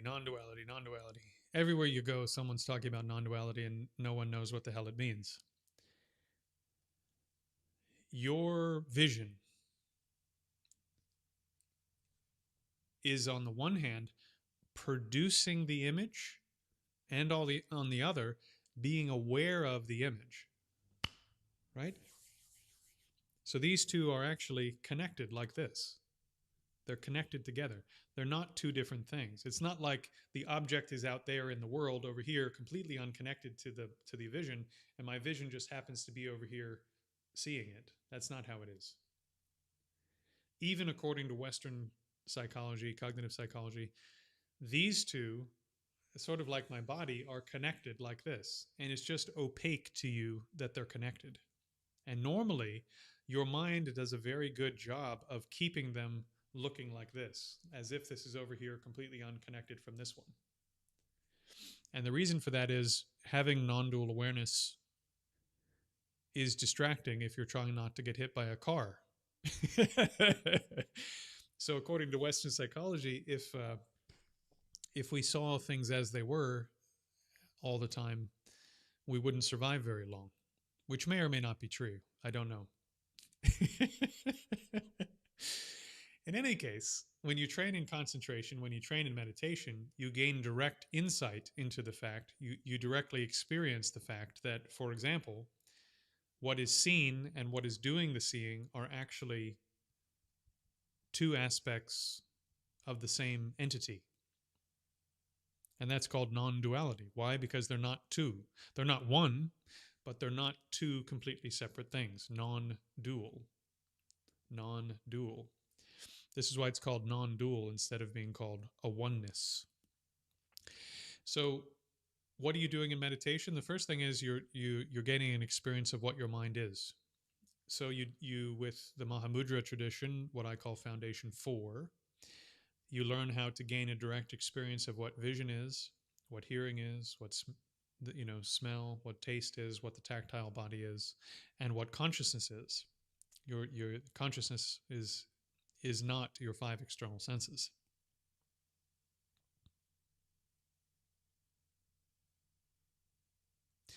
Yeah, you could say non-dual awareness is the direct experience of the connection between the experience between what is being experienced and the thing having the experience. And from some of my students from over the last 5 years or so who have had experiences of this fact, for example, with their tactile body or vision or hearing, it's a very profound experience because it's not what you expected. It's totally unexpected, really, even when you know it's coming at some point. It's totally unexpected that the world actually isn't out there, or at least the part of the world that you can experience directly is not out there completely separate from you. The room you're sitting in is your awareness. The world you're experiencing, matter of fact, the entire universe you're experiencing, including stars that are billions of light years away, all of this, the only part of it you get to experience comes from your mind. You don't get to experience the thing itself. So it's pretty remarkable. You're sitting in a universe that is a projection, in one sense, of your awareness. This doesn't mean there's not an external world. There is a physical external world, but the part you get to see comes from you.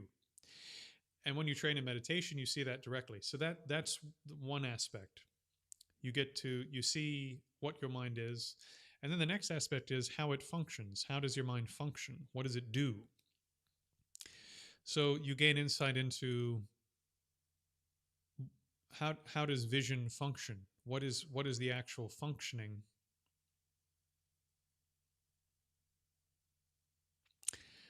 Which documentary? The Yogis of Tibet or the Tukdam documentary? I have two of those up at the moment.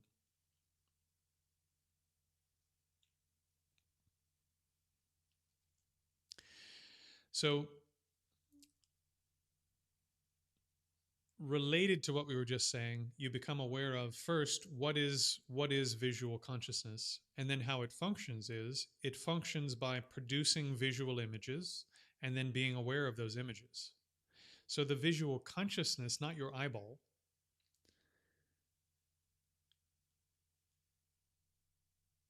Yeah, in a sense, Brandon, in a sense, the, how to say, I don't know. I don't want to get into Yogacara. Oh, Yogis of Tibet. Good. Good, good, good. Yeah, that's a fantastic, fantastic documentary. Man, it's absolutely mind blowing to hear those yogis say things in public on film that normally you would just never hear them say anywhere. Like maybe you train with them for 10 years privately and they mention these things behind closed doors, but they just laid it out there. It's mind boggling. Okay, so then how does the mind function? Well, it functions by producing the image of vision and then being aware of that image. So this is then becoming aware of non-duality. And then how do those become real to you? Well, you become aware of the fact that it becomes real to you in particular when these two seem to separate and you go, ah, there's a me over here that's hanging out, just happened to be in the room, and there's a room over here. The room has nothing to do with me. I just happened to walk in here and see everything that was already here. It has nothing to do with me, right? So you have this sense that your mind divides itself from its own experiences and makes it all. I mean, it is real. This is an important point. It is real, but makes it hyper real, makes it dual in a way that it's not dual. And then how the reality of those, seeming reality of those inappropriate, how do I put this? Basically, because of the cognitive error that you're making in this process, your mind then starts doing other things that are wrong. For example, before you tuned into the stream today, we did a meditation on selflessness, and I pointed out that if you do a proper meditation on selflessness, all of your other negative emotions become less. And this is something that if you have a good meditation on selflessness is it happens right away. It's not like 20 years of practice. You know, if you know how to identify the wrong type of self and you know how to hold its hand through the whole process and you know how to analyze the 6 elements of your being, the 6 things that make you up, then you will have less negative emotions.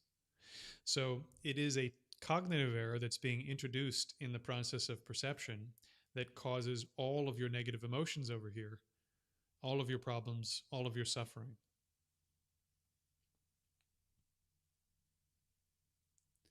And so what you're doing in meditation is seeing what consciousness is, seeing how it functions, seeing how it produces this sort of exaggerated sense of reality, this hyper reality that is beyond, seems to exist utterly independent of your awareness and seems to exist again, that would be a long conversation, but seems to exist in ways that it doesn't exist. And then because you've done that, you generate all of these negative emotions, all sorts of inappropriate types of ways of reacting to the world. And then according to Buddhism, because of doing that, you generate karma. And because of doing that, you're reborn out of control.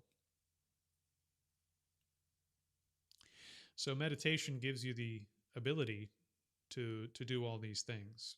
And then ultimately to fix this problem too, so that even in this life, you can have happiness. But then if Buddhists are right about all this, then you're also fixing the problem for future lives.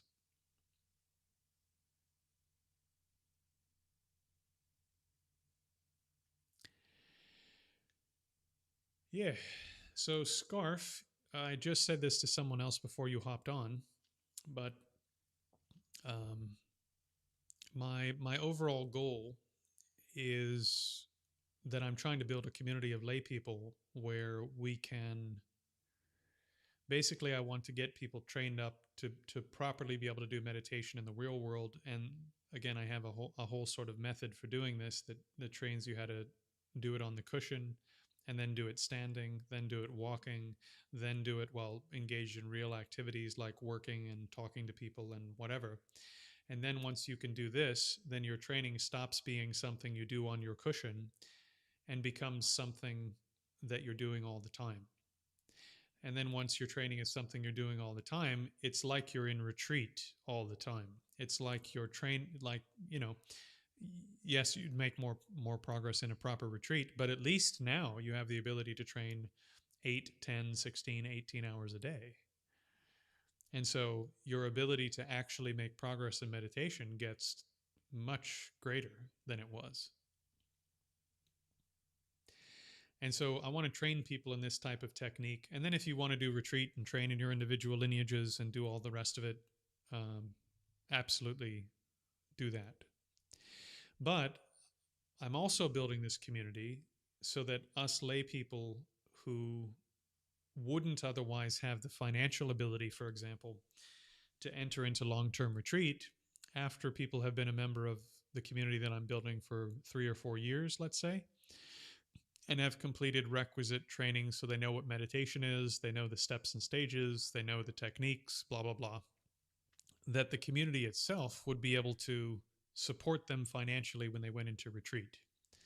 And therefore, members of our community could rotate through being able to go into retreat for longer periods of time to gain more experience of meditation. So I'm building this community where together we would be able to do deeper practice.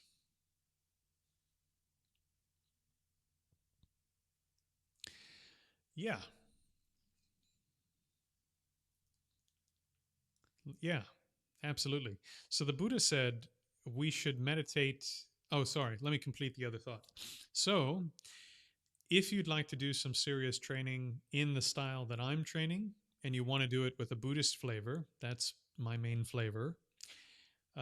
Click on the link down below. My school course is down there. And that's where I'm sort of parking this community and building this community of people that will all be helping each other, training hardcore, more hardcore. And eventually, in the next few years here, being able to support each other doing more hardcore training in retreat.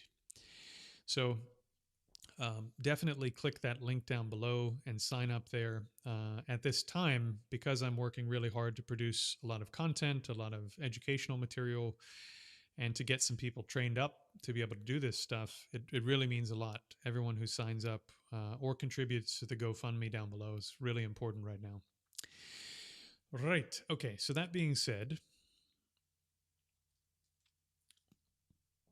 in the Pali Suttas, as well as the Mahayana Sutras, you find, and it's probably the Agamas, the Chinese Agamas as well, you find this advice from the Buddha. The Buddha says, when you train in meditation, you train in meditation laying down, sitting, standing, and walking. The Buddha didn't say, sit down, put your body like this, do blah, blah, blah, blah, blah, blah, blah, and that's all there is to it. The Buddha said, you need to train your mindfulness, you need to train your awareness all the time, all the time. And then when you start looking at, since Brandon's talking a lot about Vajrayana and Tantrayana tonight, when you start looking at that aspect of it, then there are practices even where you can practice in your sleep. The same is true of Taoism, by the way. So that you're constantly cultivating, constantly training. And when your life becomes more like this, then that constant training, constant effort, constant struggle can bear fruit much more quickly than someone who sits down and puts their mind on their breath for 10 minutes a day. I don't know why I'm in a bit of a snarky mood tonight, but let me get this. I've got a bone to pick with this. For lay people, and maybe in particular Western lay people, there's just so much advice to put your mind on your breath, or to just follow your flow of thoughts and just follow your thoughts. Just non-judgment. I mean, for goodness sake. If you try to put your mind on your breath, and then your boss starts yelling at you at work, or your spouse gets angry at you, or your girlfriend or boyfriend or whatever, good luck. Good luck putting your mind on your breath when real life comes knocking at the door. How are you going to keep your mind on? How are you going to get the quality of your mind to be better in any real life situation by following your breath? Explain this to me. Someone, please. If you know something I don't know, put it in the chat. You're going to tell your boss, hold on, I need to take 5 minutes. I'm going to go focus on my breath and then I'll come back. No, this is not a technique you can take into real life. So the using that technique of meditating on the breath has to be something that is preparing you or giving you skills that allows you to do techniques you can take into real life if you're living in the real world.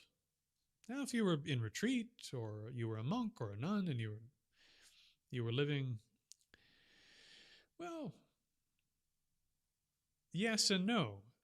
On what you're practicing is keeping your mind on the breath. If you don't learn how to generalize the capability of generating concentration beyond simply keeping it on the breath, then you won't have those skills when you need them in other situations. So, the way that I train people, you use the breath in a very particular way to generate the first couple of stages of concentration. And then you work on techniques that allow you to take meditation into real life, so that you have techniques you can use everywhere, during everything, while doing anything whatsoever. And therefore, more and more and more and more of your life will naturally become meditative. You'll become a meditative person. Again, maybe it doesn't look like it, but right now I'm maintaining, while I'm talking to you, I'm maintaining 5 different points of concentration inside my body. But it doesn't look like I'm doing anything. Right?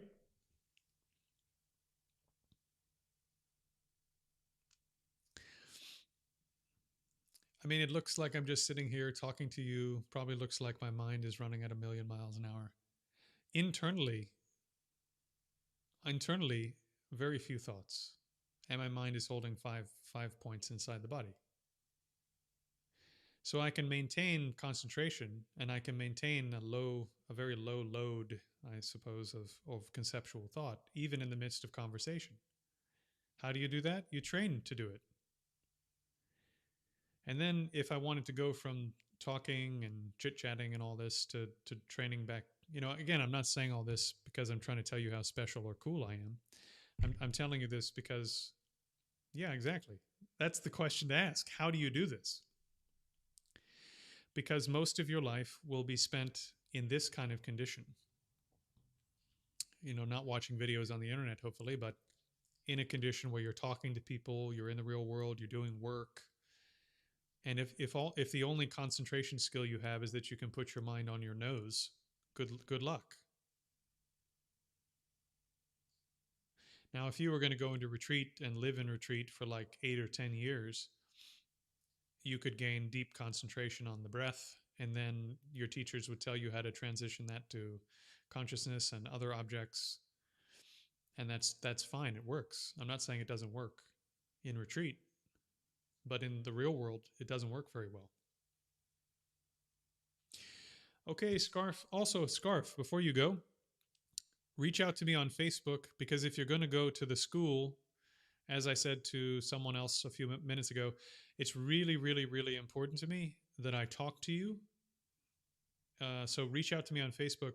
I need to talk to people and know who you are, what you're up to, what your life situation's like. And also, the door has to be completely open for you to talk to me about every single issue that comes up in your practice and every single experience that comes up, so that I can give you rapid feedback and go, yes, that's the right direction.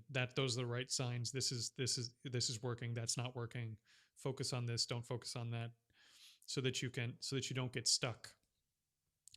This is how my gurus did it with me, and I can't imagine people learning this stuff without that kind of advice. So please do reach out to me. Okay. So, yeah. Sunny skies. How do you do that? So, how do you do that? I have 5 techniques that I teach people that allow you to train in doing that. So, you start with the breath, but the way you use the breath is not to traverse the entire path of meditation. You use the breath to accomplish the first 2 stages of concentration. So, you learn how to place the mind very rapidly into a state of concentration using the breath, and then you don't use the breath unless you need to do that. So then once you can grab something with concentration, then you train in other techniques that develop concentration more deeply and more quickly, that you can generalize and take out into the real world. So from the breath, we move to body scanning, because it's extremely effective at making the mind very calm. And then from body scanning, we move to what I call, well, it comes from the Taoist tradition, actually. It's the meditating on the 5 points. And then from meditating on the 5 points, we move to the first stage of Mahamudra practice, which is meditating on the 6 directions. And 5 points or 6 directions is a practice you can do anytime. You can do it. I mean, I'm not saying this to be, well, anyways. So when your boss is yelling at you, you generate awareness of everything in the front, everything behind, everything to the left, everything to the right, everything above, everything below, and you hold your mind in that awareness. And when it's relevant, you do it with auditory field. When it's relevant, you do it with visual field. When it's relevant, you do it with the tactile or the body field. And then once you can do that, you can do it. It doesn't matter what's appearing to your mind. Every condition can be a condition in which you generate concentration, because it's not dependent upon the object that's appearing. It's dependent upon you being able to open that sensory gate and take in the entire experience. The entire experience is the object of meditation.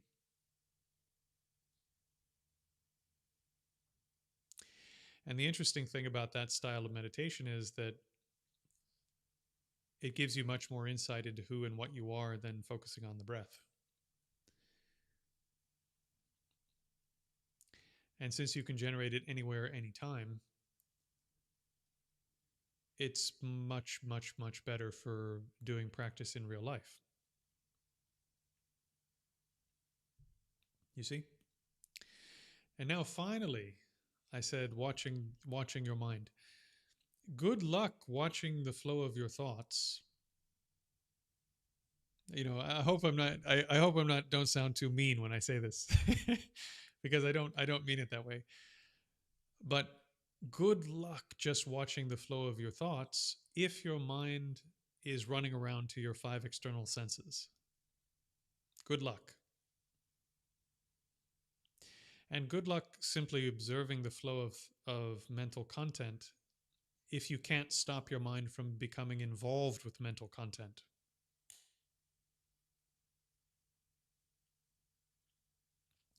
And for goodness sake, good luck generating non-judgmental moment by moment awareness of mental content while your boss is yelling at you and you have no ability to control where your mind goes beyond putting it on your breath, or like kind of just letting your mind float around in the different senses you have and your mental content. Because trying to let your mind rest on the flow of thoughts and so forth that come into your mind is virtually impossible if you don't do other kinds of training first. Hopefully that piques your curiosity.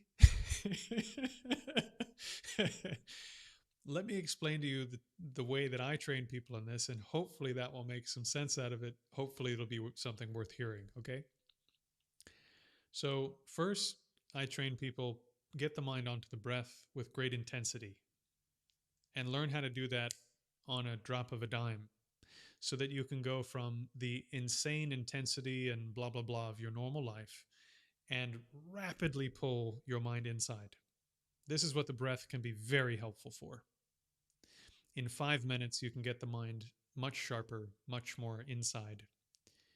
And then after that, there are better techniques if you want to go deeper in concentration. So then you do body scanning.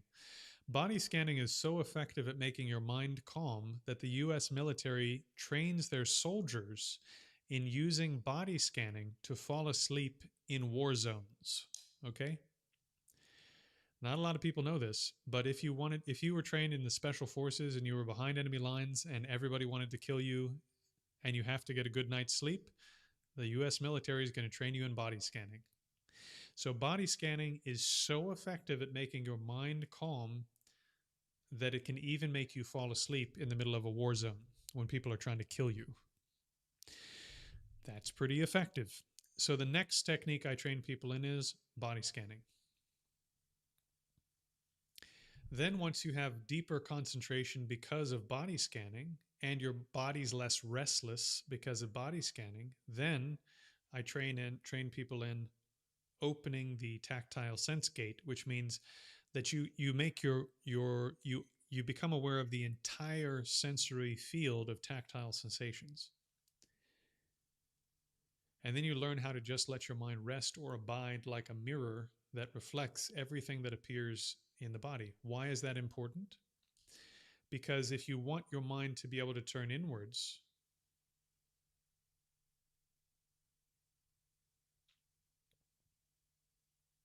yes, I agree. I agree with that. But let's circle back to that. So if you want to be able to turn the mind fully inwards, your 5 external senses need to be less reactive than they are now.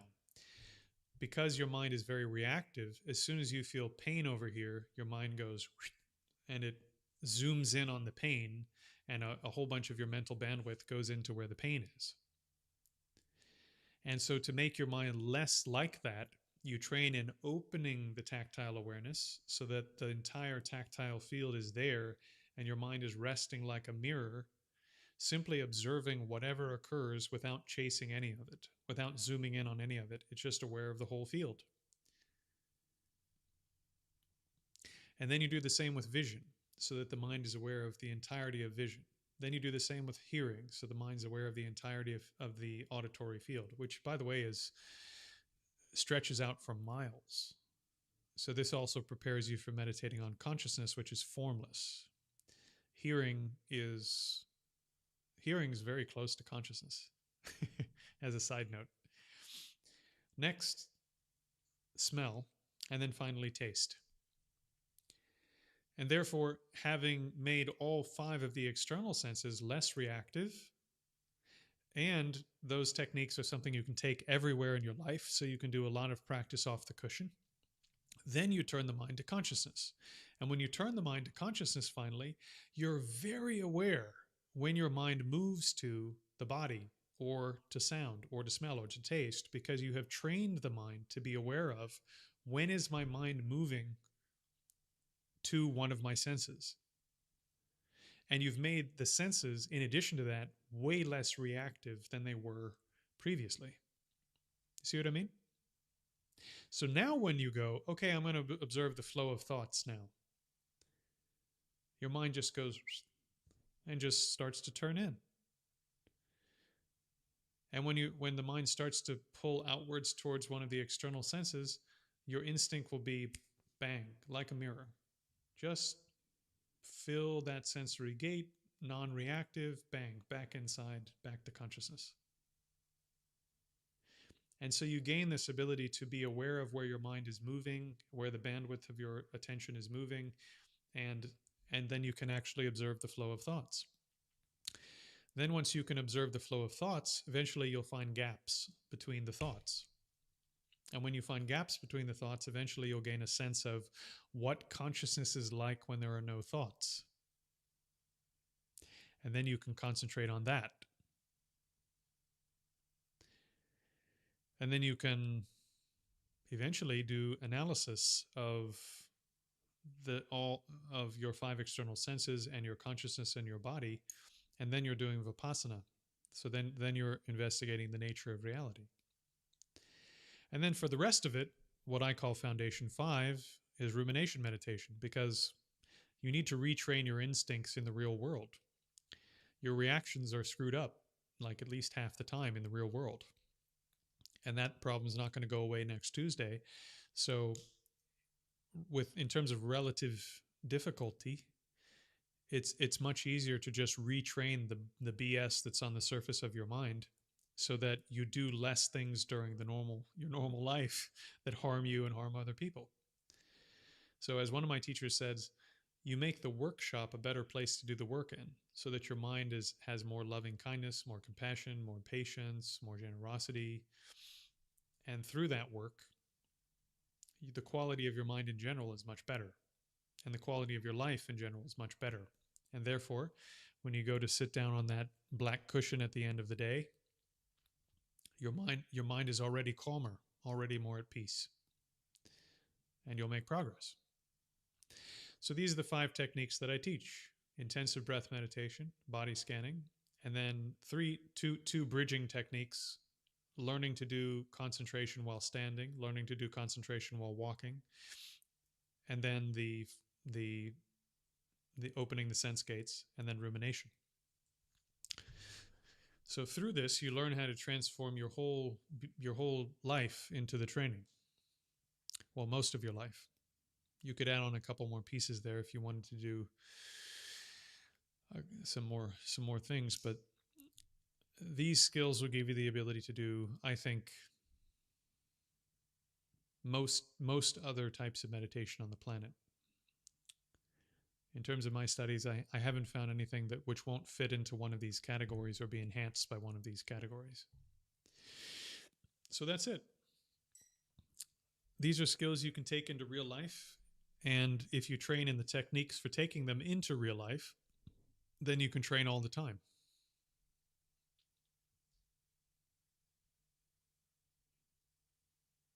Questions?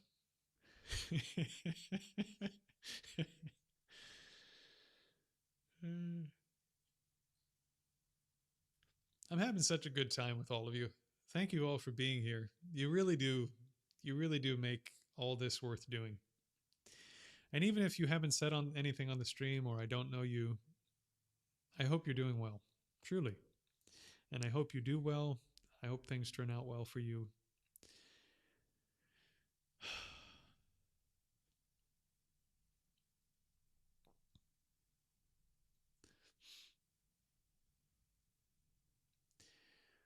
Well, we are once again at the time of the evening, because normally this is an hour-long session, but it's a Saturday and the previous stream kept crashing, so this has sort of turned into an impromptu Q&A. So if you're here and you have questions about meditation or practice, etc., please do just pop it into the chat. I'm happy to answer any questions that are on your mind, even if it's beyond meditation. I think we're at the time where we can just talk about whatever.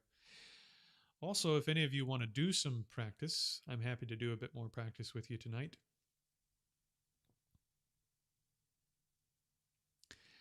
Oh, fantastic. I actually have some kind of love affair with Chan Buddhism.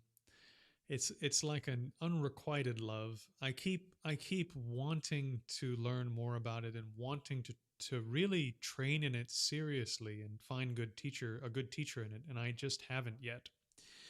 Although my Taoist teacher here in Scotland, his guru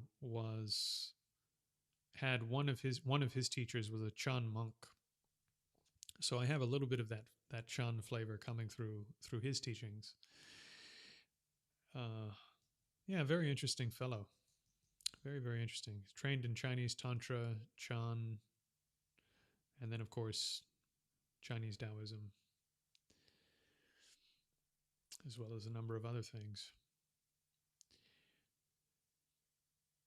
Okay, a lot of times the mind is so externalized the normal person is not even consciously aware if the thoughts are appearing. You know, subtle thoughts is another interesting subject, since I don't see new questions coming through at the moment. Subtle thoughts are a very interesting subject. So I'll give you guys a bit of a deeper dive, since you've stuck in for this period of time. When you're talking about training and concentration for the hardcore folks, again, this will be part of the material that lives in the school course that I have linked down below for those who want to train a bit more hardcore.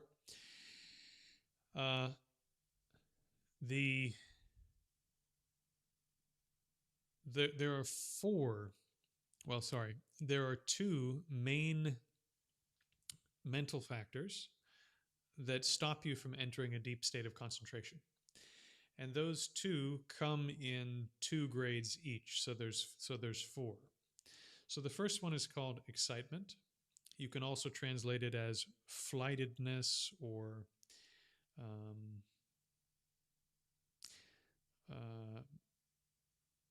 Gosh, I'm trying to think now. Anyways, there's half a dozen other terms you can use, but what it means is that your mind is distracted outward towards an object that it thinks will cause satisfaction. Experientially, this sort of like your mind is getting a bit bored with the object basically, and it thinks that by changing objects to something else that's more pleasurable or interesting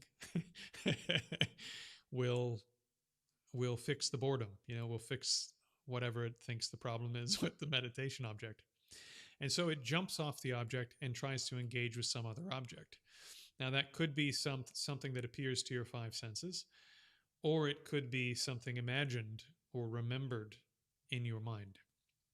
So this is called mental excitement. This is the problem you're trying to overcome on the first 4 stages of meditation training. Then you have the problem that you have what's called mental laxity.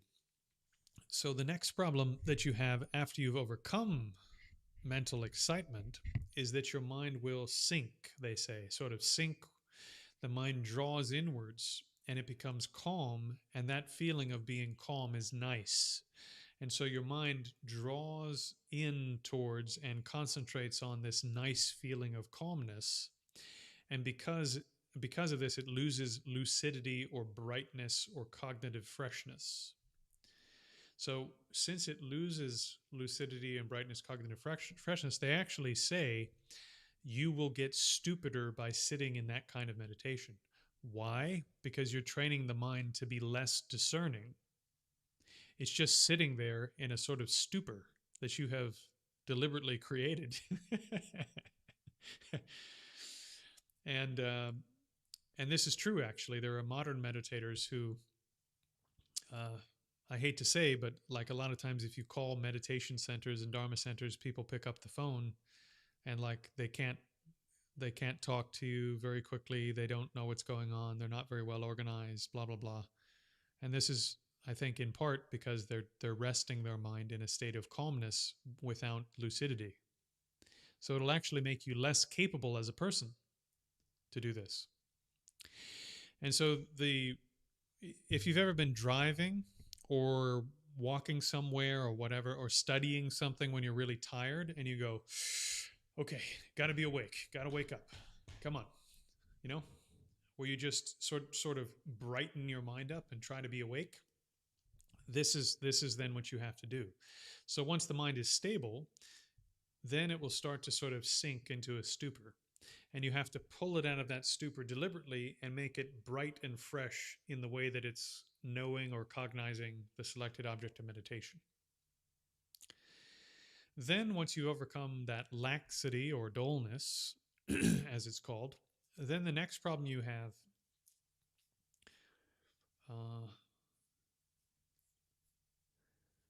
well, it depends on a couple of things, but let's focus on these points. The next problem you have is that your mind is finally, now we're talking about subtle thoughts. Your mind is now at the point where it can deal with ordinary mental scattering, not just excitement where it's running after some object that it thinks is more interesting or more pleasurable than the meditation object, but just the general scattering of your mind, which also includes the process of ideation itself.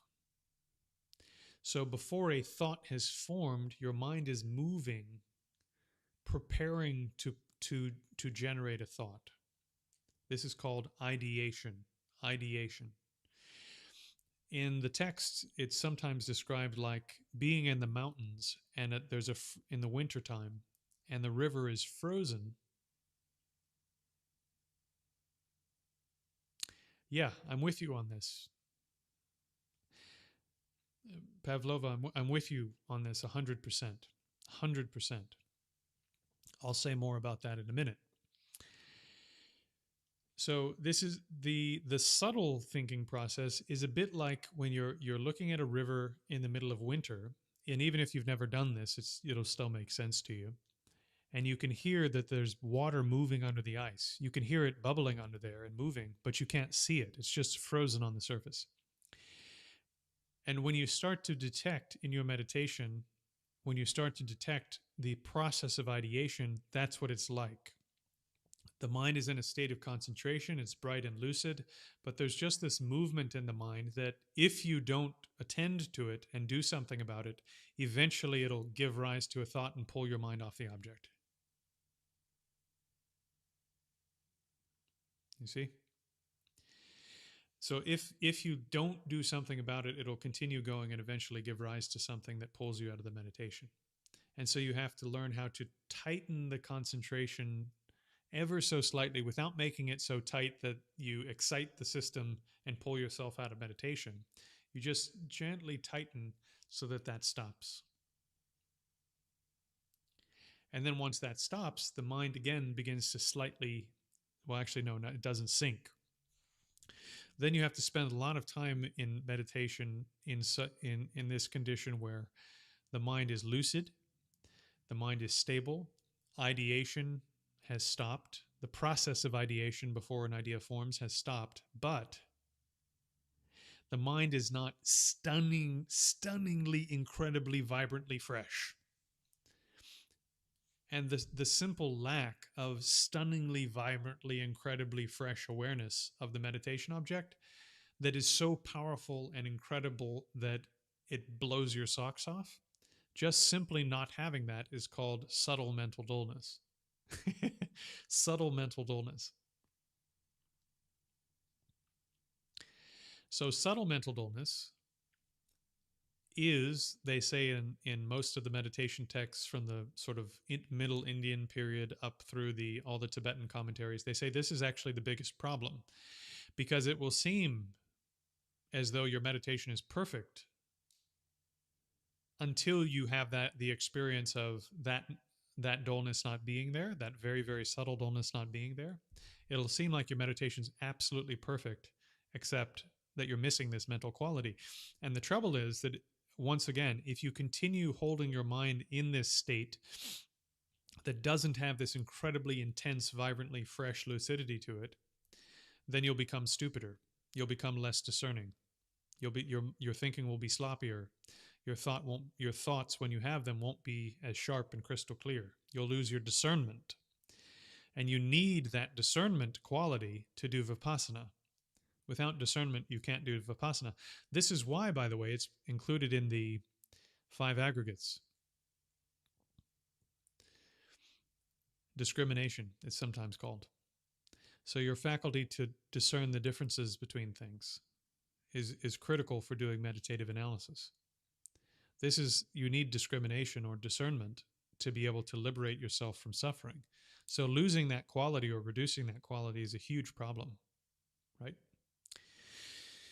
Right. So from here, once you've gained that incredibly bright, lucidly fresh state and you know what it's like, then you spend more and more time being able to do this and hold it in that condition. Then once you can hold it in that condition for a long period of time, then the problem you have is that you'll apply antidotes when you don't need them. You've just gotten so good at applying antidotes that it's called over application. You just apply antidotes because you're anticipating a problem that doesn't actually occur, and that disturbs your meditation. So then you have to pull back your effort of applying antidotes and just rest in that perfect condition. And then when you do that for a while, to finally get to Brandon's thing about the Pali approach to meditation, then finally, now you're starting to get into what would be the Pali equivalent of something like 2nd, 3rd, and 4th jhana. And I think there's no precise map that connects these two ways of talking about the process, but I think 3rd or 4th jhana is what we're talking about by the time we get to this final stage, which is through becoming familiar with that perfectly stable, perfectly lucid state of concentrative awareness. Through that process, your mind gains a new quality that it didn't previously had, that's called mental agility or mental suppleness, depending on how you translate the term. And this change in your mind changes your body as well. And this change at this level is what allows meditators to sit comfortably for 3 days, 5 days, 10 days without needing water or food or sleep. Which, by the way, is something that great meditators even now still do. There are modern meditators that are still capable of this and still do this kind of practice. So this is something that still happens. Anyways, so this is the sort of steps and stages that you go through in training in concentration.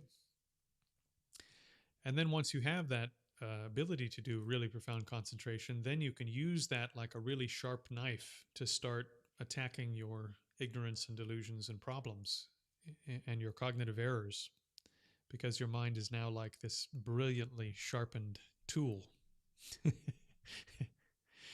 Okay, so to go now back to Pavlova, I agree with you. One thing I really dislike is this. You guys ready? I hope I don't scare you all the way from the stream. But you ready for this? Okay. Everyone turn your mind to the breath. Just put your mind on the breath now with love. Love your breath. I mean, are you kidding me?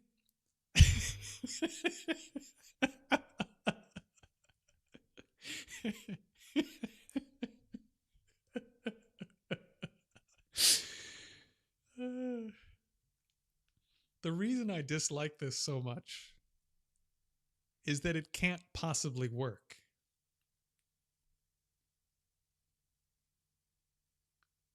Yeah, well, thank you. Thank you. So listen. When you read the Buddha's descriptions of how to train in meditation, I said this earlier in the stream, but I'll say it again because there's a bunch of new people here. I mean, listen to this, okay? The way that the Buddha describes the initial stages of training and concentration is like this. Really think about this. Seriously, put this image in your mind, okay? Imagine that you and me and all of us are walking together through the jungle, okay? We're walking through the jungle on the Indian subcontinent. Now, occasionally, fruit will fall from a tree, and when it lands on the ground, naturally, there's yeast there on the fruit, and the fruit, if it piles up, will start to ferment. One thing that wild elephants like to do is get into fermented fruit that's fallen to the ground, because it's like finding a little wild beer or a little wild wine, and the wild elephant will get drunk by eating the fermented fruit. So imagine that you and I and all of us were walking together through the Indian jungle. You know, we're walking through the Indian jungle, having a nice day, and here comes charging at us a drunken bull, full-grown wild elephant. According to the Buddha, that is your mind. A drunken, wild elephant. How in the mother effing world are you going to, okay, just love your breath. Just place your mind gently with love on the wild drunken elephant stampeding towards your party, intent on killing everyone. How in the hell is that going to stop a wild, drunk elephant from doing anything? It's going to bowl right over you and kill you. The Buddha said you have to take a rope, lash it around its neck, pound the stake into the ground, and this elephant is going to thrash for its life.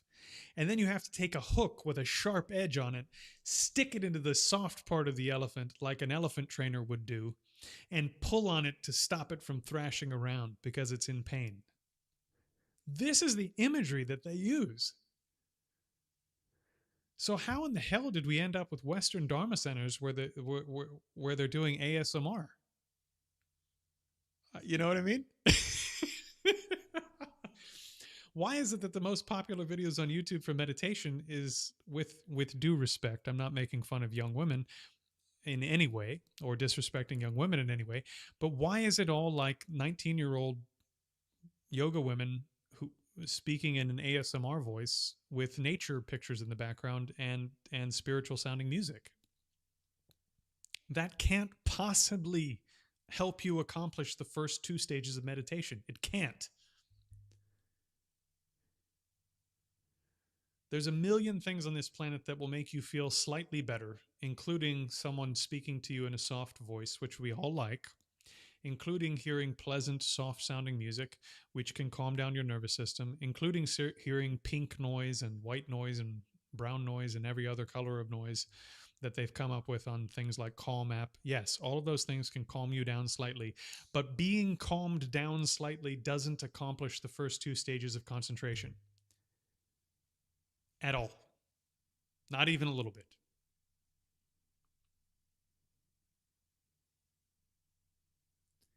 And therefore, you're not being trained in meditation by doing this. And this is why I think so many people are quitting meditation. They do it for a little while and then they stop because no one is teaching them how to accomplish the first two stages of meditation. And by the way, you want to know what the great texts say? They say that the first sign of progress is that it seems like your mind went absolutely motherfucking nuts. The first sign of progress is that it seems like your mind has gotten crazier than ever it's ever been in your entire life.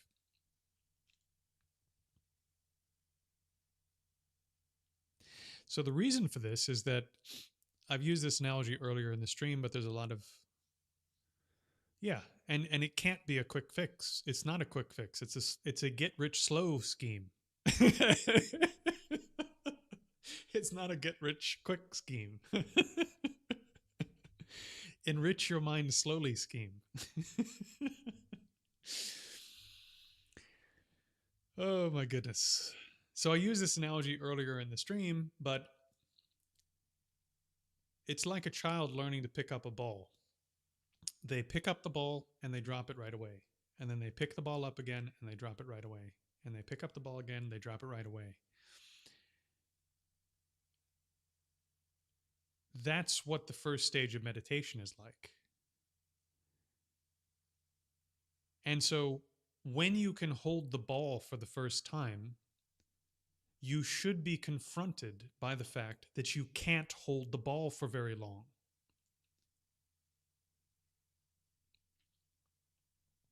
So if you find out, oh wow, you know what? I put my mind on my breath and it immediately flies away. And immediately a lot of people go, oh well, I suck at meditation. I'm terrible at this. I'll never be able to meditate. No. If you placed your mind on your breath for the first time, immediately it should seem like your mind goes nuts and you can't do anything with your mind. And that's the first sign that you've actually made progress. Why? Because it's like a kid picking up a ball, and then as soon as it has a second thought, it just drops the ball. It can't like a little toddler, they pick it up and they go bloop. But the toddler's first step in being able to carry a ball around, to run around with their little red ball, or whatever, is picking it up again and again and again and dropping it right away. So that's the first sign of progress, not the first sign of failure. And it takes every ounce of a little toddler's being, every ounce of their concentration to pick up that ball, doesn't it? Otherwise they slap it away or Okay. So we've come a long distance now talking about all this. But Pavlova, I agree with you. If you're still here, I agree with you 100%. There's nothing about this that makes you less capable.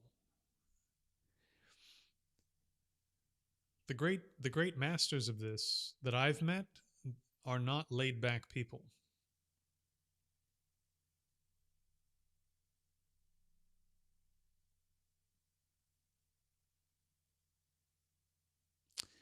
In most cases, if one is doing it right, a whole bunch of things are likely to come up, making the practitioner think that it is. Yes, exactly.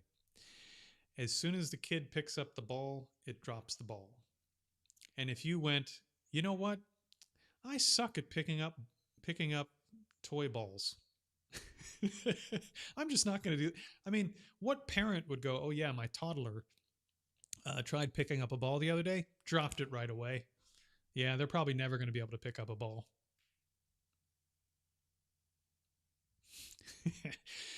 The other thing is a lot of these. Well, I don't know. I don't want to go there. But yeah, I agree with you. Yeah, I agree with you. It's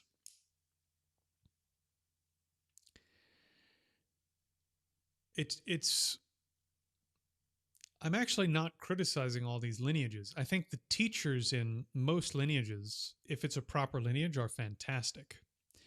I think the way of teaching that has evolved in the modern world is not the best for practitioners who want to practice in the real world.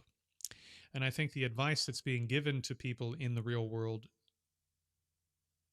is not enough for them to make significant progress in a lot of cases. Sometimes it is, but mostly it's not. And where people end up landing is sort of like being slow, you know? Well, I'm just going to walk slowly and I will talk slowly and everything is cool and fine. Doesn't matter how anything turns out in the real world. The Buddha literally faced down a serial killer. Think about this.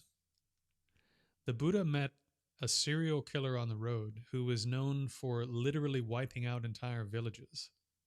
Do you think you think that's because he was just like, "Hey man, everything's cool, man. Doesn't matter how anything turns out." I mean, it's just absurd. The Buddha met with heads of state. The Buddha met with kings and queens and princes and princesses and business people. Do you think any of those people would have talked to him for more than a few minutes if that's what his personality was like? I don't think so.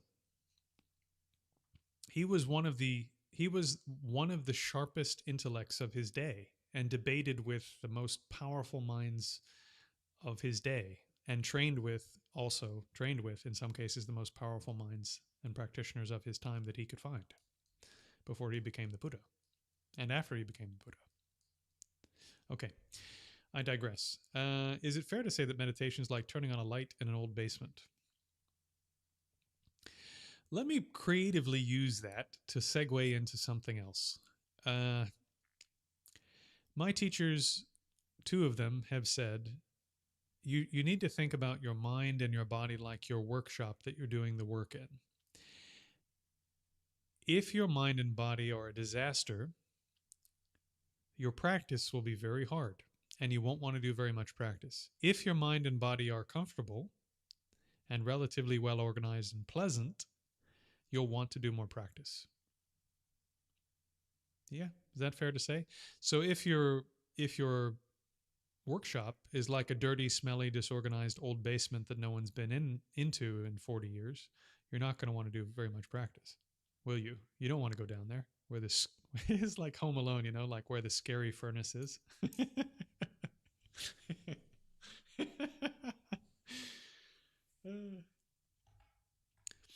So how do you fix this?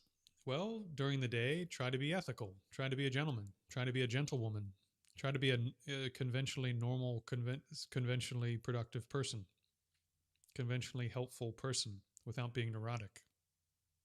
And some of us are neurotic, and you've got to deal with whatever your actual issues are, but just try to be a normal person in the world. My teacher used to say, before you become a saint, become a human being. And since we were in the beginning a group of young men, he would say, before you become a saint, try becoming a man. And if you're going to become a man, become a gentleman.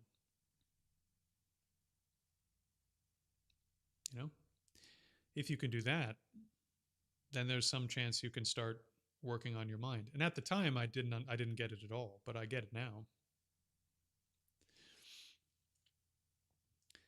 You need to become a normal, conventionally capable person who doesn't hurt other people. If you hurt other people, they're going to try to hurt you, and your life will become chaos.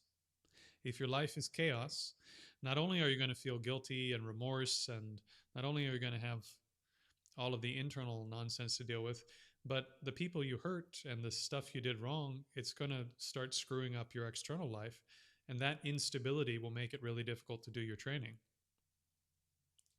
So, if you'd like your workshop internally to be better, be ethical and try to be a gentleman or a gentlewoman. Just try to be a decent person. And then from there, you can start training the rest of your workshop. So, Foundation 5, what I call Foundation 5, rumination meditation, you can start to replace your worst habit, your worst mental habit, with something that works better.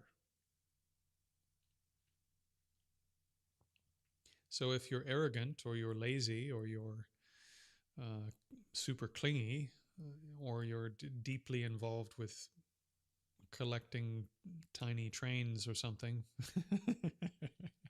I don't know, whatever your weird thing is, everyone has one.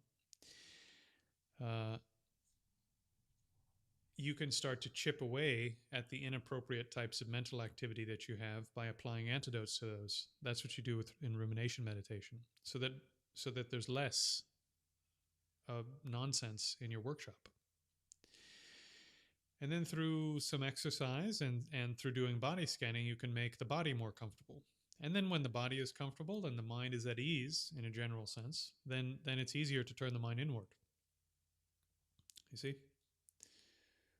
So, yeah, you turn your smelly old, you do a renovation on your smelly old basement and you organize everything and you put the tools in their right places and you put an air freshener and an air purifier down there and put some new lighting in. And then you want to go down there. Okay.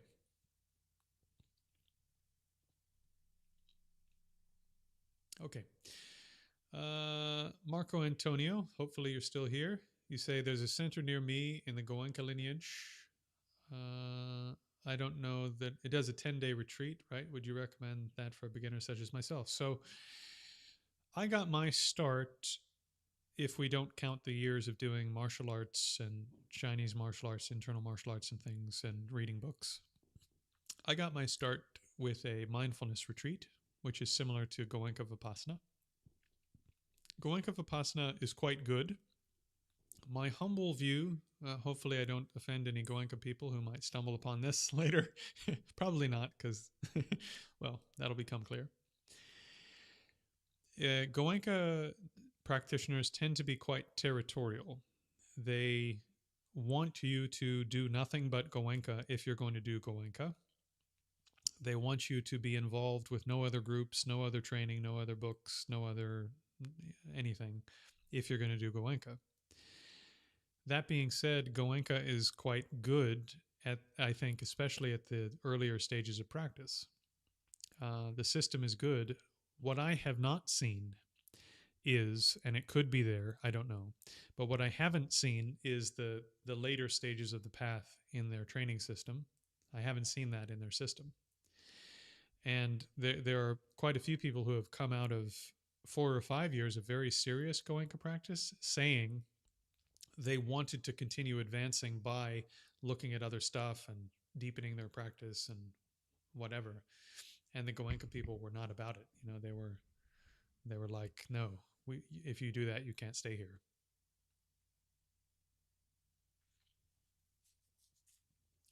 So I would say, yeah, it's fantastic. You can definitely do it.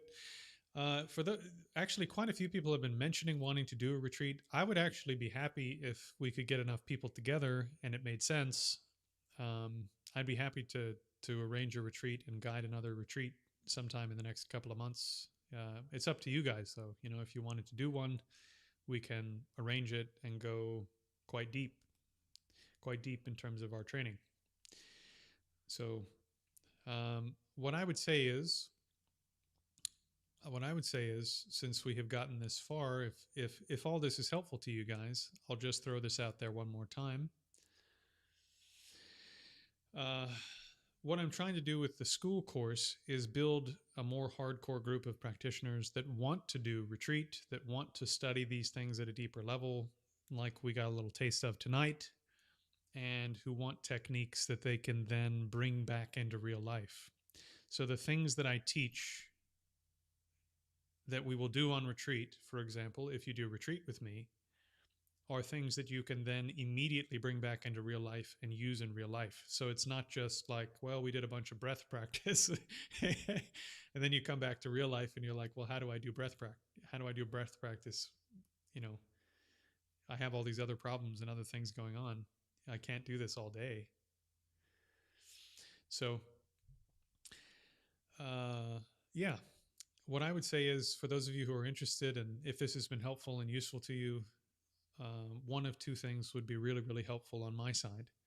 So I have a GoFundMe down below. Whatever amount you can donate at this time, very meaningful, very helpful, because I'm trying to do this full time. I'm trying to help people with this full time and train people full time. So unfortunately, something has to keep the lights on. And so anybody that wants to support the effort and support the community, definitely donate at the GoFundMe. And then for people that want to train with me hardcore and train with me more seriously, that's what the school course is for. And eventually that's going to evolve into a number of things. So my full book will be there. There's already training material there. There's already some people that have been with me for years that are signed up. And so some of those people can help in answering questions along with myself. And yeah, and in the long run, that community of people that are sort of more involved over the course of 3 or 4 years, I want to build up a community where financially together we can support each other in doing more intense retreat.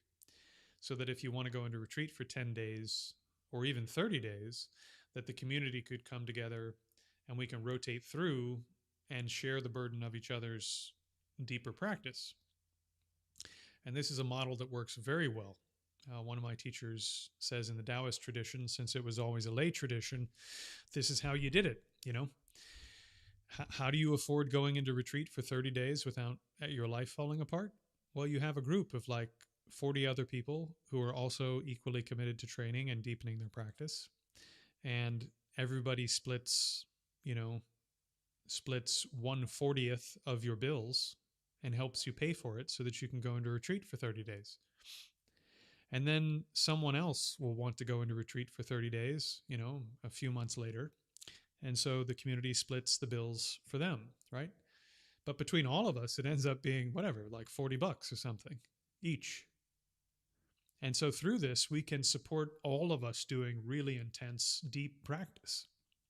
So that's what I'm trying to build with. That's what I'm trying to build with our community here. Yeah. So if deeper training and building that community sounds like something good, then definitely sign up for the school course, because that's where I'm gonna start parking all of that kind of stuff.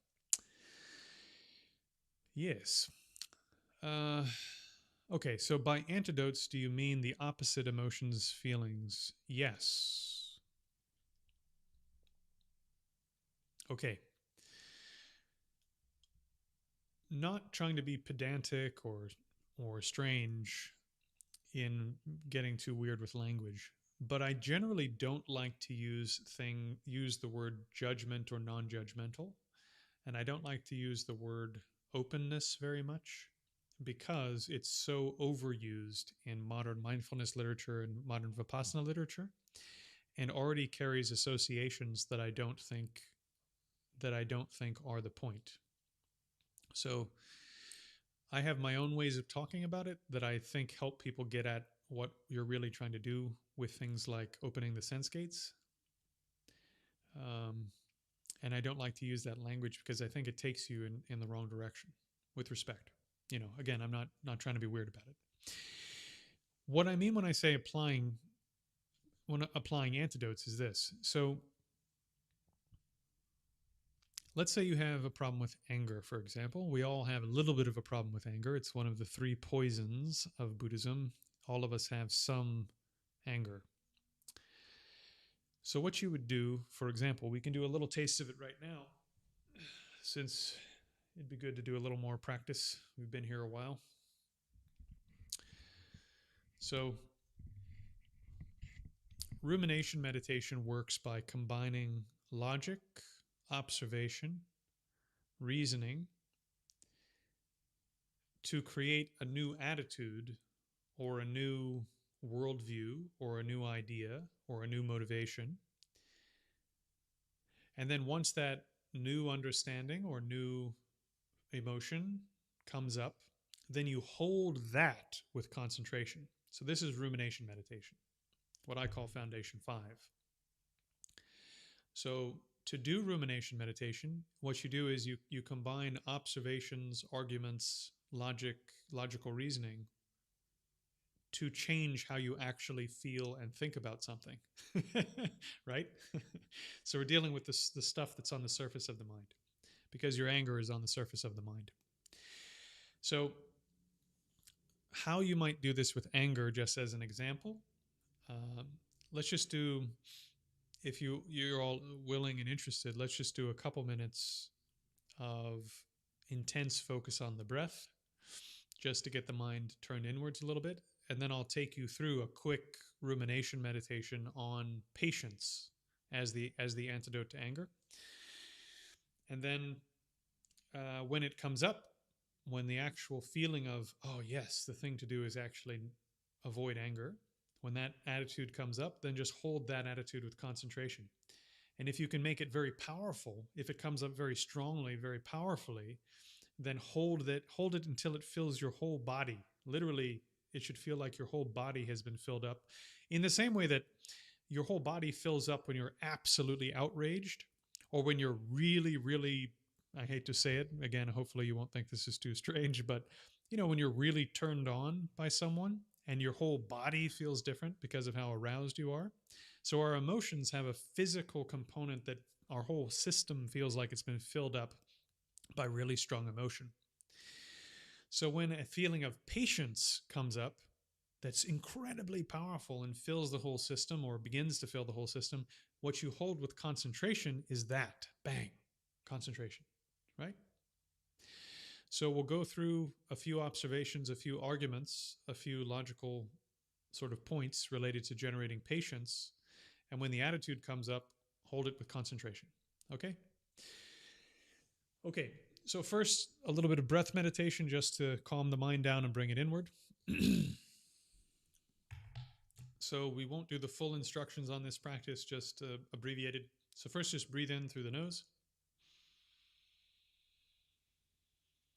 Find a patch of skin where the sensations are the most intense. You're not going to imagine anything. You're not going to visualize anything. You're not going to use words to label anything. All of those at this stage of the game are distractions. Instead, you're just going to place your attention with great intensity, as if your life depends upon it, like you've captured a wild elephant in the forest and you're holding it in place for dear life with a pole that you have staked into the ground. Great intensity.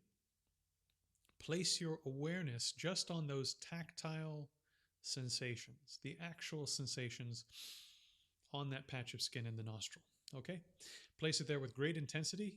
And as soon as I say begin, no delay, no hesitation, don't move your body, as if your life depends upon it, 100% of your being into just feeling the sensations on that patch of skin. Okay? Here we go. 1, 2, 3. Begin.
So just keep your eyes closed and consider the reasons that I'm presenting.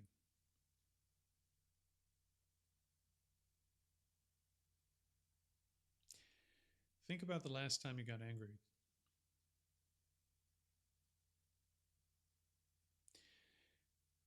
Think about how much chaos that caused in your life.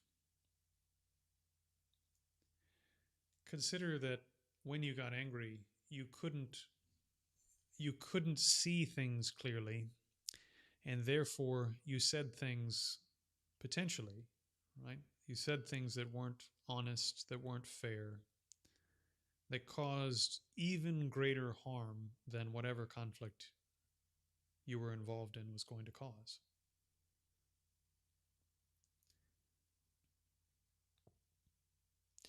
Think about a time in your life when anger caused you to lose something that you felt was very important: a relationship, a friendship, a job, an opportunity.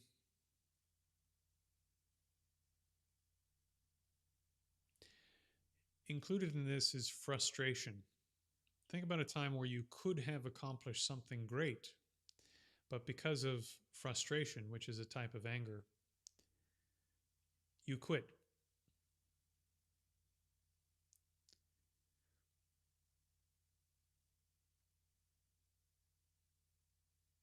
Think about a time someone else that you know, who you felt was beloved, trusted, got angry and hurt you very badly.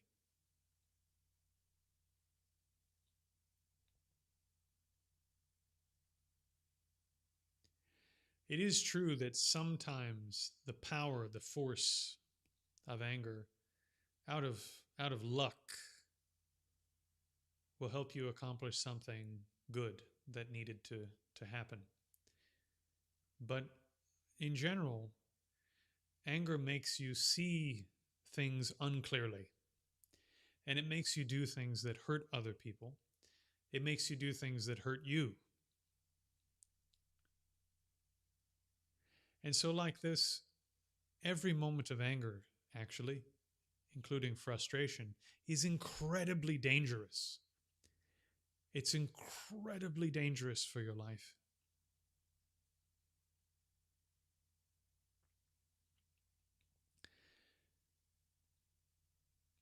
According to the great yogis, anger is actually so powerful that it's possible that on some occasions you could be on the brink of absolutely profound meditative realization.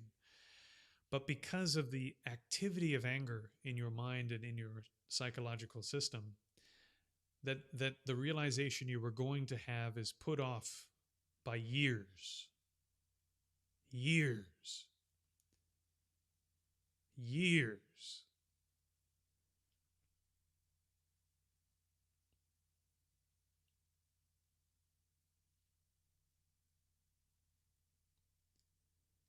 And so anger harms you right now, and it harms others right now, and it harms you later, and it harms others later. And the potential that you could have fulfilled won't be fulfilled because of anger and frustration.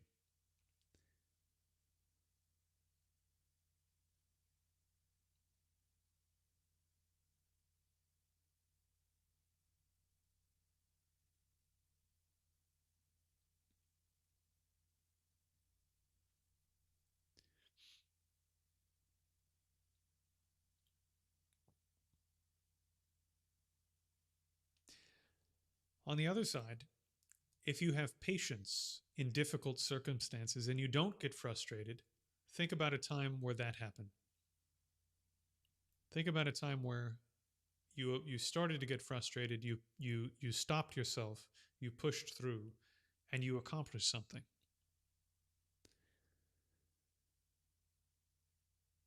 Think about a time you were about to get angry with a friend or a lover or a colleague or a boss, and you stopped yourself.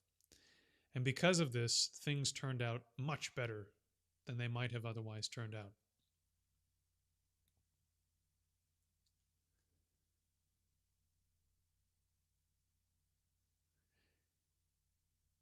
like this patience, the opposite of anger, patience causes you to accomplish greatness, even in a conventional sense.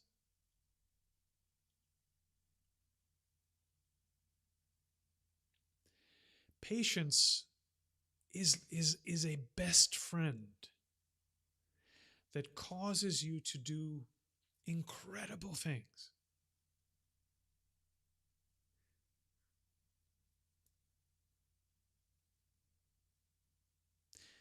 Patience stops you from ruining the relationships you have.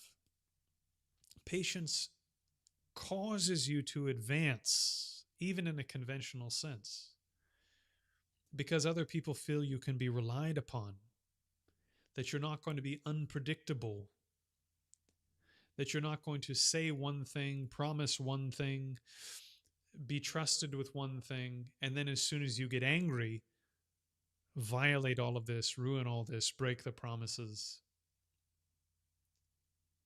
So patience is an incredible friend, and anger is an incredible enemy. With patience, you can accomplish the entire spiritual path, according to the great yogis. Without patience, you can't accomplish the path. According to all the self-help gurus and, all of these things, they say, without patience, you can't have any conventional success. And with patience, you can have it all. You can have all conventional success. And the Buddha says the same thing. So there are incredible benefits to patience. And there are incredible downsides to anger. Just let that sink in. Let that attitude completely blow you out of your mind, so that you go, wow, it is like that.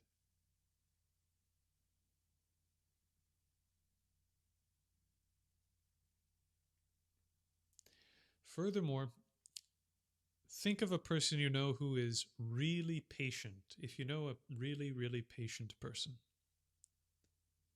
when you see that person across the street, you wave at them. You're happy to see them because you know they can be trusted, they can be relied upon. You don't have to avoid them because you don't know what mood they're in.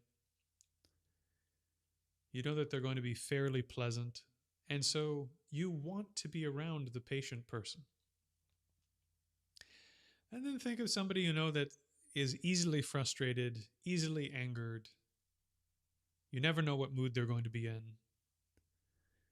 You don't want to spend very much time around this person because you don't know what kind of chaos that they're going to bring today. And so when you see that, we've all had this experience at least once. You see that person across the street, or you know where they're going to be at a certain time, and you go a different way. So people who are angry, it says in some places in the text and in oral commentary, it says people who are angry a lot, they hurt other people. And so people pray for them to die, And it's true. People go, that my boss who gets angry all the time, he's old. Maybe he'll die soon. And so they think about you dying and they avoid you and they don't want to be around you. And they don't want to be close to you. And so anger does this. If anger was another person, if anger was a person in your life, you would want to spend no time at all with this person. But if patience was a person, it's the opposite. You know that their mood will be reliable. You know that they will be trustworthy in much better fashion than anger. When you see this person and you know that their mood is going to be reliable, then if you have a boss who's very patient, very understanding, then you think, I hope this person does well. And so it says in some places, people who are very, not just patient, but also loving, caring, this sort of thing, a few other qualities. When you see that person on the street, you want to cross the street and say hello. If you know what neighborhood that they're in, you want to walk through their neighborhood on the way to wherever you're going, just in case you see that person. You don't think about them dying. It's the opposite. You hope they live a long time. You hope that things really go well for that person. And so, like this, your conventional, normal relationships in the world are determined to a great degree based upon whether or not your mind is patient or your mind is easily frustrated and angered. And people will avoid you if you're unstable. And people will want to spend time with you and help you. They'll want you to do well if you're stable. So anger is this like unbelievably terrible enemy.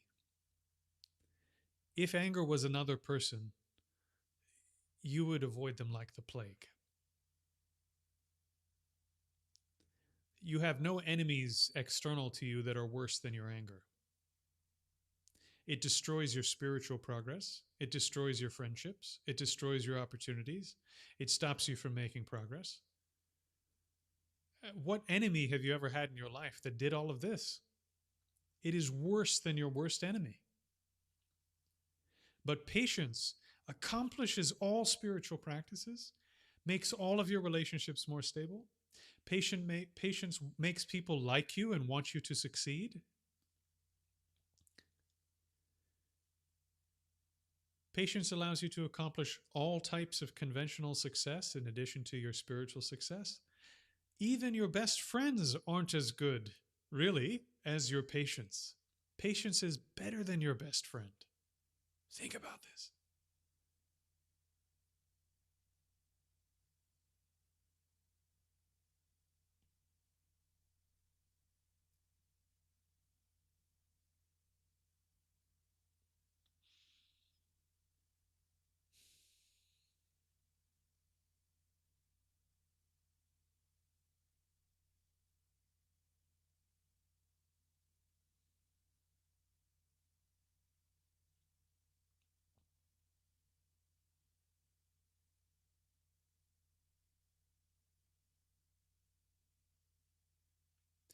And just hold the change. Hopefully, some shift in feeling, emotion, attitude, motivation has occurred. And that you feel genuinely, wow, I need to be more patient. Wow, I need to not let my anger run me around. This is extremely important. And if that feeling is there, hold that feeling with concentration.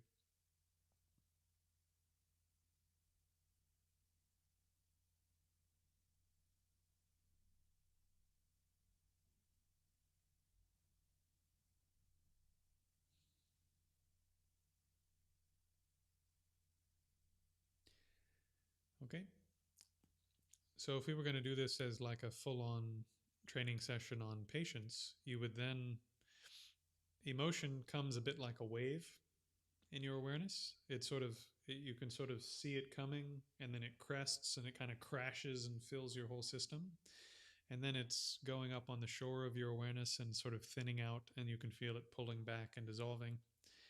And so before it fully dissolves, if you were going to do this for, let's say, 40 minutes or an hour, you were going to meditate on the antidote to anger, let's say, then before it fully recedes, then you would start again and you would go, okay, think about a time I hurt someone out of anger. Wow, God, that's so bad. Bang. And all of a sudden, maybe it all comes back.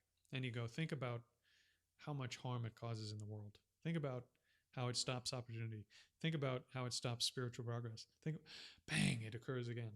And so you keep refreshing the intensity of the attitude again and again and again. And you're keeping yourself at the sort of peak intensity of this attitude shift.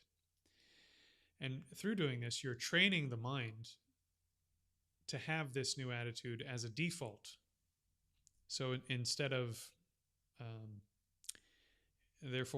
chasing anger around during your normal life, the new default will become, I need to be patient.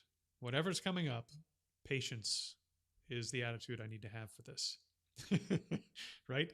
And when the anger comes up, you go, oh no, I know how horrible you are. I've seen where you go. I know exactly what your nature is. I'm not chasing you around. And when that becomes your automatic reaction, then that would be called a realization of patience. You've made patience a real thing. So at first you have to build it. So it's called a constructed realization. So that's what we did. We just built some patience from scratch. But eventually, if you do it enough, that becomes just how you are. And then it's a naturalized realization of patience. You see? So then think about the whole process for a second. You do meditation like this, for example, on whatever your worst problem is. Are you too lustful? Are you too angry? Are you too arrogant? Do you not have enough confidence? Are you sort of you have low self-esteem? Whatever your thing is, because we all have a thing, you meditate on the opposite mind. You generate the opposite mind and marinate in the opposite mind until that becomes how you are.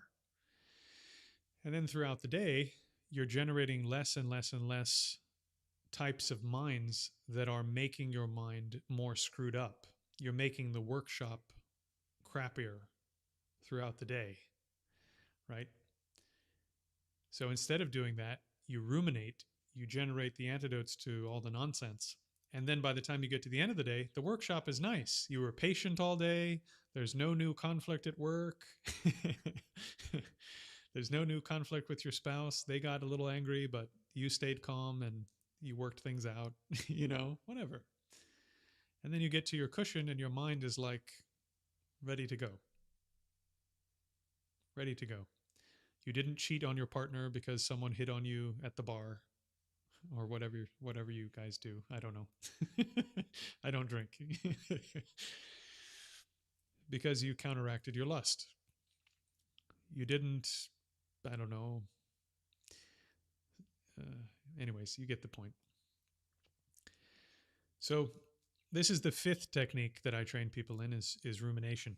So you train in rumination to overcome your conventional issues, your conventional personality issues. You also train in rumination to prepare for full-on vipassana. So we did this earlier in the stream, but you can use a similar process to do a meditation on selflessness, for example. And it's very powerful. So, okay. What else do we have? Any other thoughts or questions for the evening? Oh, you're welcome. You're very welcome. Like I said, I have a very profound desire to see that Buddhists in general, but not just Buddhists, that anybody that wants to train their mind in a serious way really will have success doing this. And I want to build a community of like-minded people who feel similar. And if we can get this community together, then I think that we're all going to make more progress. Like meditating with you guys tonight, you guys and gals, I have made progress, So it's not just a one-way affair.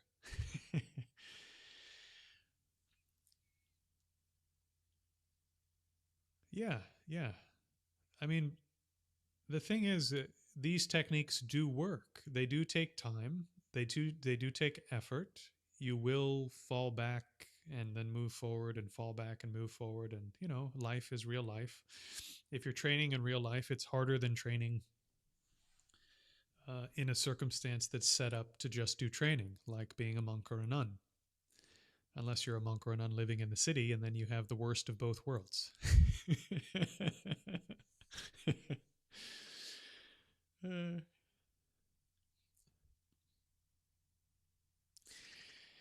But yeah, uh, if this seems like an approach that makes sense to you guys, I'll say it again.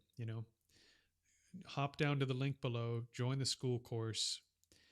I'm going to be parking a lot of material there, building my community using that as the initial place that we're sort of gathering and training and learning a lot more in a lot more detail. And yeah, I'm going to continue doing these lives as well.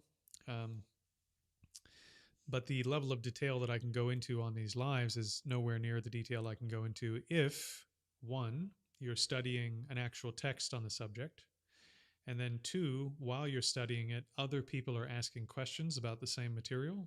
So that's helping refine and improve your understanding. And then three, anybody that trains with me in a serious way, I like to talk with them one on one a lot. So earlier in the stream, Cleric was here. He's been training with me for about 3 weeks now, and we talk almost every day. So my mentor, my main mentor, uh, we would meet and talk like this, with a cup of coffee at his house or at his whatever Starbucks. It's so funny because he was a highly accomplished practitioner, recognized by multiple traditions, very high authorities in those traditions, and yet seemed like a totally normal person. And we would talk in normal tone of voice in normal places. And I would just tell him what was happening in my practice, and he would tell me what to do next. And this is the piece that's missing, I think, from a lot of Dharma centers and so forth, is there's the mentorship piece of how to take the general instructions and apply them to your actual situation. So this is what I like to do with my students, or whatever, people that are training with me, if that seems a little too weird. So yeah, if you'd like to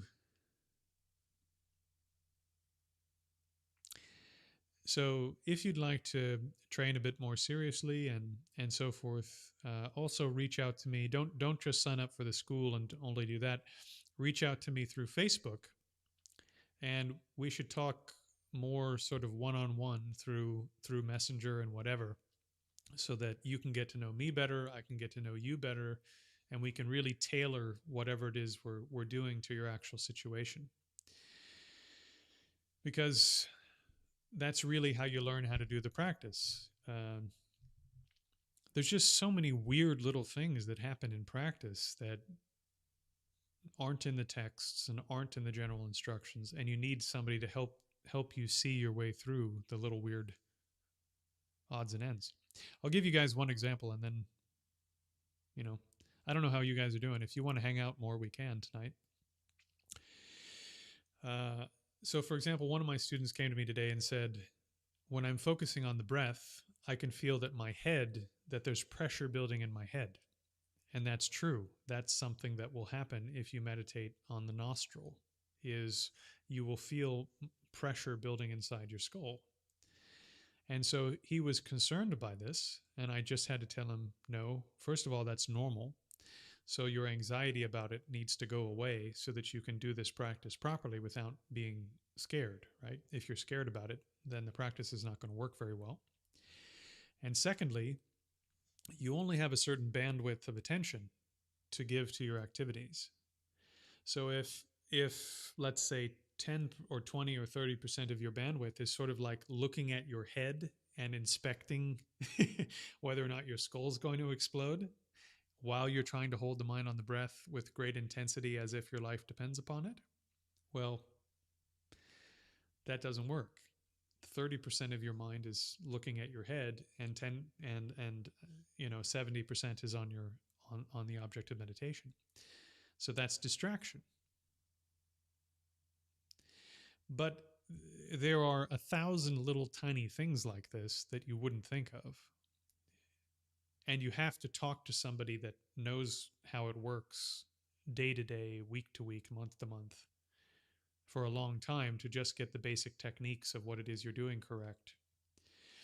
And I haven't found any way to do that by just giving people books or directing them to general teachings. This is why I think you have to have like people that are further down the path to help you with stuff. And to put it in the family analogy, I'm not the mother, I'm the older brother. I'm like, find a lineage where you have the mother and the father. And I'm like an older sibling to help you figure out what mom and dad are actually talking about. hopefully that hopefully that analogy works for some people. Okay. Well, uh, yeah, Pavlova, I'd be really happy to help. Reach out to me on Facebook. And if you are inclined, also sign up for the school course below. That would be very meaningful to the community and to myself. And that's where I'm directing people to if they want to do really serious training. I'm happy to help you otherwise if it's not within your means or you're not interested in doing that. Of you know, everything I do is actually for free. It's just a matter of being able to keep the lights on and being able to support the community. Okay, got a few new people joining the stream. Do we have any more comments, questions for this evening?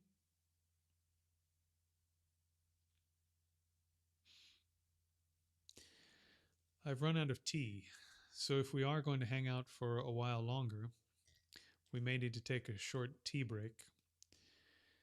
Uh, so you guys tell me if there's more on your mind or you'd like to do some more practice. It's a Saturday night, baby. You tell me.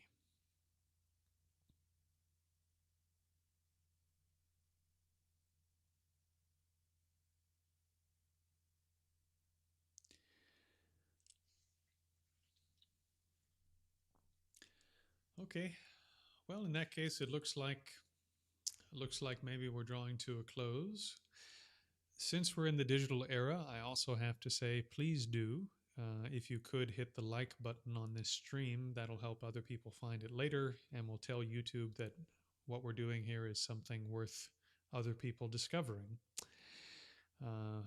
So please do hit the like button if you're here. That'll help the algorithm sort things out later. What else? Yeah. If that's it for comments, questions, concerns, yeah. Please do, please do. Yeah, it's good to meet you all. I hope to see you again. I do this generally from 8:30 to 9 or so every day London time, so please do hop back in any other day if you have the time. All right. Well, it's good to see you all. Don't pass away before I see you again. Hope to see you again soon. Cheers.